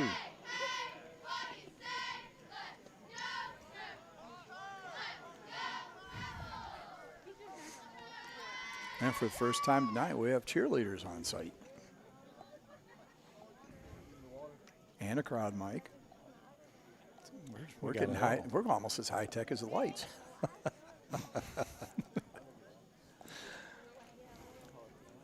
Let's see if we can. Thomas a Jefferson. Better punt. Oh, the Griffins. Okay, that's what they are. I was wondering what their nickname was. Oh, like the Canisius Golden Griffins. Yeah. I don't think they're golden though. No, I think they are. That sounds about right. That's a much better punt. Yes. Gets it across midfield, and it's going to force West Lincoln to at least go a longer way to, yep, that's about where it bounced, 44-yard line, and they'll take possession.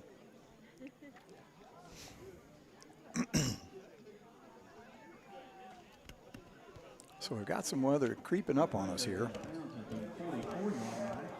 Well, I got the lightning strike on my phone as well. Yeah, let's see how close they're saying it is. Ooh. There's a lot up around Morganton and Hildebrand, up towards Hickory. Of course. Handoff up the middle. Good run there by Lucas Blackburn. Here we go with the family. We had the Beams last game, and it's always a family affair out here. We got the Ponders and the Allens and the Blackburns, and last year we had the Sains and some others.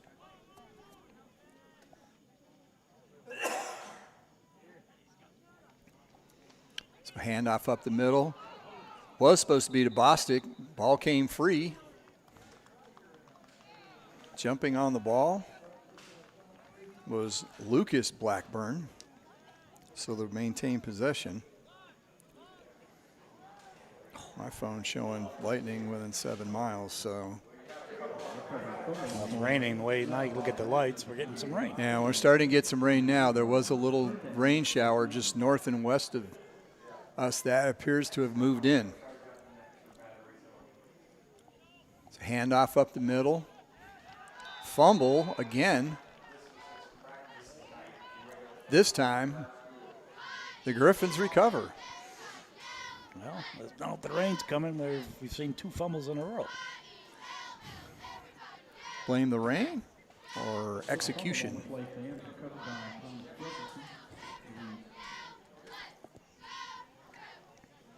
first down for the Griffins. Ball marked on about the 50-yard line.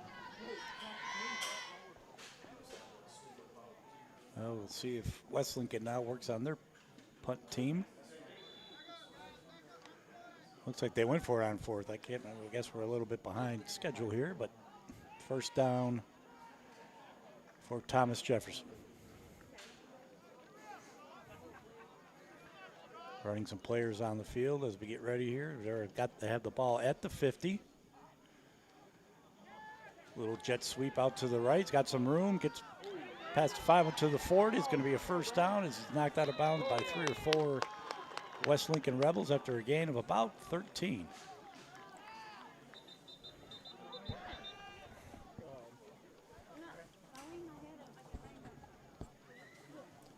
Trying to see if we can get Coach Lubowitz to come up here before East Lincoln leaves, but I got a sneaking suspicion they're going to try to beat the weather. Not a bad idea. Because he might be like we did with Coach Barnes and Bandy's. We held up the bus with our interview. Players wanted to get out of here. Coach is up here yakking with us. We appreciate him doing that too. Absolutely. So West on defense in their own territory for the first time. We've got movement.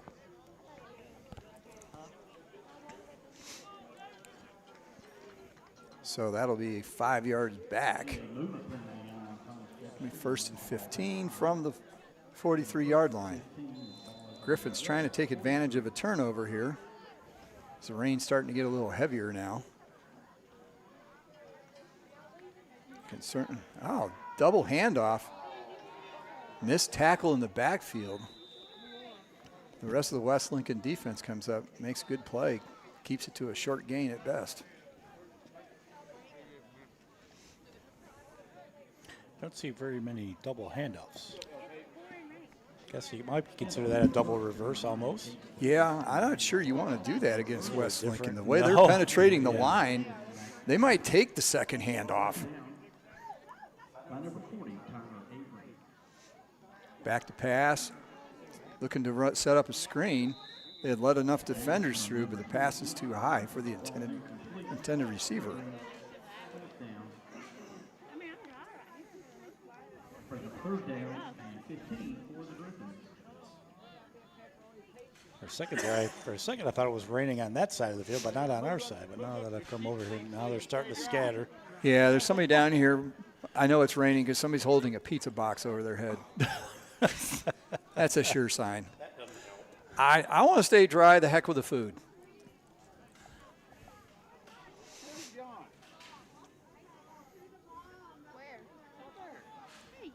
So third down. Back to pass. Rolls out left, under pressure, and snowed under on his own sideline. That'll be a loss of 5 on that play. Not much going right offensively for Thomas Jefferson. Academy Griffins. Which, in keeping with real life, Thomas Jefferson was in debt for much of his life, heavily. So I think their offense is in debt right now, too. Today's history lesson. Well, yeah, we got Thomas Jefferson, Abraham Lincoln. I mean, we got it all. Yep.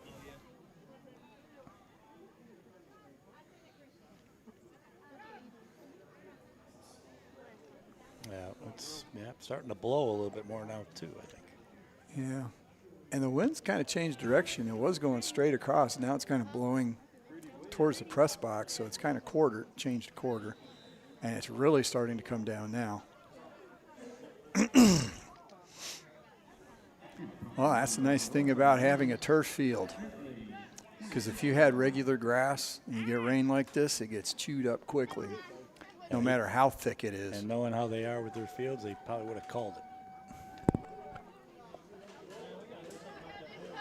But we got first down now for West Lincoln, end of the first quarter. We'll see if. So we'll be back with the second quarter of the scrimmage after this timeout. You're listening to Lincoln County Football on KTC Broadcasting. Built upon a solid foundation of cast iron and steel, the Kubota L-Series is part of our under 100 horsepower tractor lineup rated #1 for reliability. They feature powerful Kubota diesel engines and easy operation. The durable Kubota L Series. Talk to your local Kubota dealer today to schedule a demo. Go to KubotaUSA.com for full disclaimer. Your Kubota dealer is Parker Farm Service, located at 126 Bessie Drive on Oak Grove Road at the Highway 74 bypass in Kings Mountain. Rhodes & Bill Oil Company in Lincoln has been serving the Piedmont of North and South Carolina since 1919. Sure, they deliver to your home with home heating oils. They'll help keep you warm, but they do a whole lot more. They feature bulk fuel delivery, on-site and commercial fueling, backup generator fueling, and farm and agricultural fueling. For home or business or farms, call on Rhodes & Bill Oil Company in Lincoln, 704-735-2508. Online at rhodesandbill.com, located at 1404 East Main Street in Lincoln. Like them on Facebook, too. Back at West Lincoln for the second quarter. Lincoln County football brought to you by West End Sales, our title sponsor. Handoff around the corner. Good carry there by which of the Blackburns? That's Lucas Blackburn, number 3. Sean wears number 2. Both seniors. Sean got the height gene from the looks of things. He's 5'11". Lucas is 5'6". If they're twins, I don't know if they are, but one would suspect.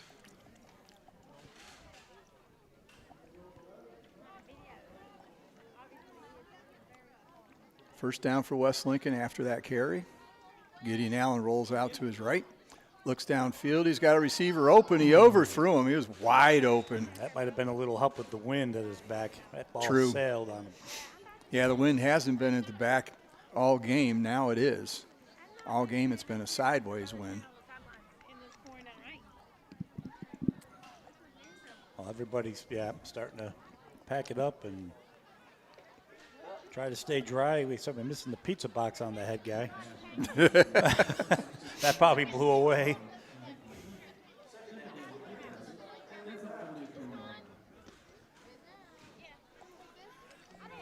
Looks like they're not going to switch ends. They're already in the second quarter. They just said stay at the same direction. Oh, yeah, they did, didn't they? Whatever. And a flag comes in from about 50 yards down the field. That's a good throw into the wind. I was going to say, sign him up. That's some serious arm on the back, Judge. Panthers may be looking for a quarterback. So Panthers are looking for anything. Are you kidding me? They're looking for players. They're looking for coaches. They're looking for fans that come to the game. They're so bad. So the wind's at the back of West Lincoln. There'll be a penalty on the play, a large one. Referee still walking. He goes much further. He's going to be at Fred T. Ford.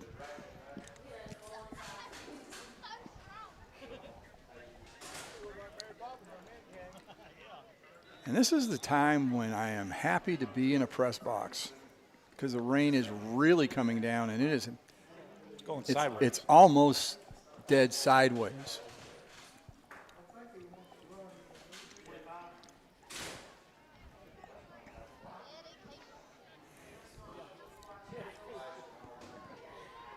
Allen, hands off. Big run here. Breaks through on the right side. He's way down the field across the 30, the 20, the 10, 5. Touchdown, West Lincoln. Is that Sean or Lucas? Hearing Sean. I'm saying Sean, and it is. Great speed there. My goodness. Of course, that might have been wind aided as well. Yeah, though, if this were the Olympics, there'd be a wind gauge on the thing. It'd be way more than 2 meters per second. So that would have been a wind-aided 70-yard touchdown. Either way, good speed. Way to get to the outside. Good coverage. Good blocking. Had 2 men initially when he hit the corner. Had a blocker down the field that he actually outran his own blocker. So a touchdown is on the board. The kick is good, and here comes the light show. And I don't mean Mother Nature. This is pretty cool. can tell we're Oh, they're not even showing us all the really good stuff. They said this is only half of it. Wow.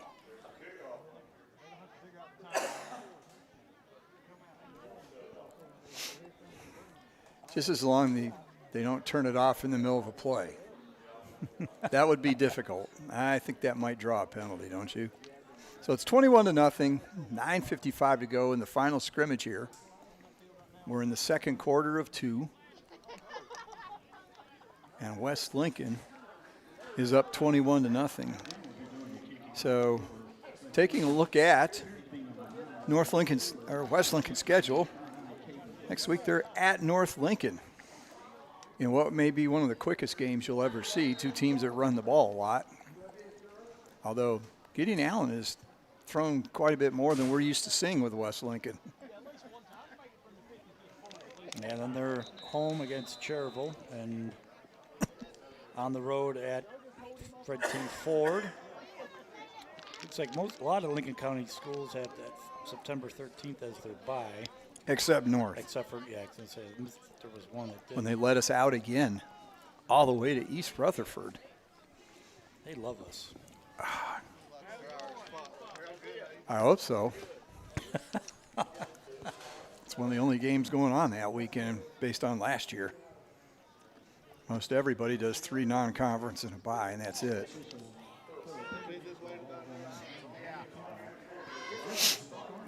So the kickoff barely rolled out of bounds at the 1-yard line. So the ball will come out to the 35. 1st and 10 for the Griffins. Low snap, picked up by the quarterback, hangs on to it, breaks a tackle, gets across the 40, and is run out of bounds just past midfield, 48-yard line. So a gain of 17. Is Boyce their quarterback, or is that more like a wildcat? Because it looked like it because it was number 9. Right. Oh, good. We don't have a number 9. Well, that's the first Yet one again. of this game.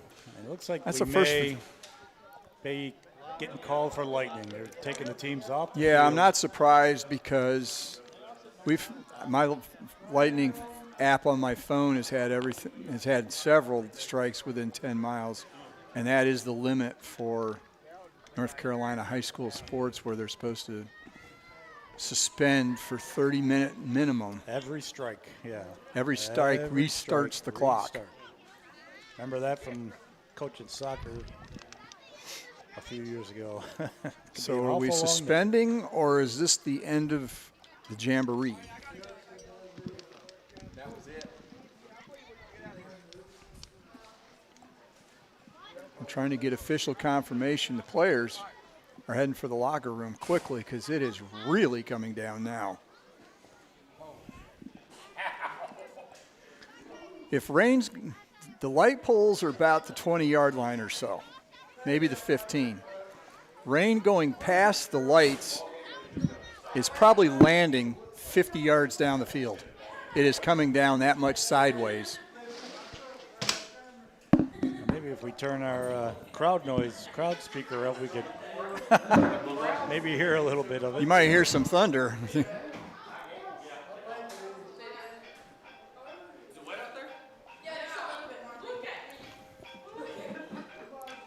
Everybody's clearing out quickly. So that sounds like that's going to be the end of it. Well, I don't think we're in any hurry to get out of here. We might have to no, extend our we got. First of all, we got to take a picture of our setup so we can replicate it. That's the first thing. Well, those of you that have stayed here with us for my goodness, almost 4 hours. Almost 4 hours of listening to me. Scott's much more easy to listen to because he's not coughing up a lung half the time. I apologize for that. We'll be calling the doctor on Monday to get this stuff fixed. I'm tired of this. It's 44 days of coughing. It's better than it was. You saw me a couple weeks ago, and it was ridiculous. So it is improving, but not fast enough for what we need to do here. So we thank you for joining us for the Lincoln County Jamboree. We thank the coaches who were able to make it up. Coach Ponder was going to try to, but of course, it's a 3-ring circus with teams going in and out and buses and locker rooms and everything else. I'm sure he had no time for it. And Coach Lubowitz put the phone in his bag and didn't see it. Put the phone in the bag and pulled it out on the bus and went, oh, no. So he was already on the bus heading back. We thought that might be what happened, and quite honestly, looking out the window here, he made the right decision. Smart move. That may be the smooth move of the night if we had an award for that. So that's it from the Lincoln County Football Jamboree. 3 Lincoln County teams win, and the one that lost was in a tight battle, 20-13. So good showing, and it shows the strength of the Lincoln County teams coming into the season. Yeah, we kind of talked about that, even like I said at the end of last year, that we knew this year was going to be, all Lincoln County schools returning good numbers and good starters, and it's going to be a battle all year because we look forward to covering them all. As well. Somebody wins the county crown, they're going to be a team that could make a deep run in the playoff, because they pretty much all play each other except for West Lincoln and East Lincoln don't get together, but I think everybody else does. Just there wasn't enough room on their schedules, kind of thing. So that's it from Linhart Stadium at West Lincoln. We thank you for joining us. West End Sales is our title sponsor of Lincoln County football. You can find them at westendsales.com. We thank you for joining us, and next week we will be at South Point as the Lincolnton Wolves head down to Belmont to play the South Point Red Raiders and the Redbone offense. We'll be on the air at 7 o'clock. Kickoff is at 7:30. We hope you can join us then. For Scott Tudor and all the coaches that were able to join us, Jaden Engel, Jason Barnes, and Paul Reagan subbing in for Nick Basil, and we wish him the best. And we'll be back next week. Thank you for joining us, and good night from West Lincoln. Start up the savings on your auto insurance with a stop at Turner Hauser Insurance Group in downtown Lincoln, your area insurance agency. Jamie Hauser invites you to stop in and find out how you can save money on all of your insurance needs, from home to auto to commercial to farm to life. Visit them at their office at 228 East Main Street, downtown Lincoln. Just look for the big blue awning. That's Turner Hauser Insurance Group, your area insurance agency. Call 704-732-9577 or visit the website at turnerhauserins.com. I work my tractors really hard. I give all they've got. I demand as much horsepower as they can possibly give me. I tell you what, I've had these Coyote tractors for probably 10 years now. They've served me well. Been good. Your Coyote dealer is Western Sales, Highway 18 North at 27 West intersection in Vale. For the folks in Cherville and Shelby, I'm sure you remember when the Western Steer was in your town, and we wish they were still here. But I've got good news. There's a Western Steer just a few minutes up the road in Newton. From Cherryville, hop on Highway 321 Business. And from Shelby, go Highway 18 to 10 to Newton. You get real comfort food, home-cooked style with down-home hospitality. Try their big unbeatable buffet or order from their menu. And they've got a party room for big groups. The Western Steer in Newton. 334 Southwest Boulevard in Newton at the Highway 10 and 321 Business intersection. Open Wednesday through Sunday.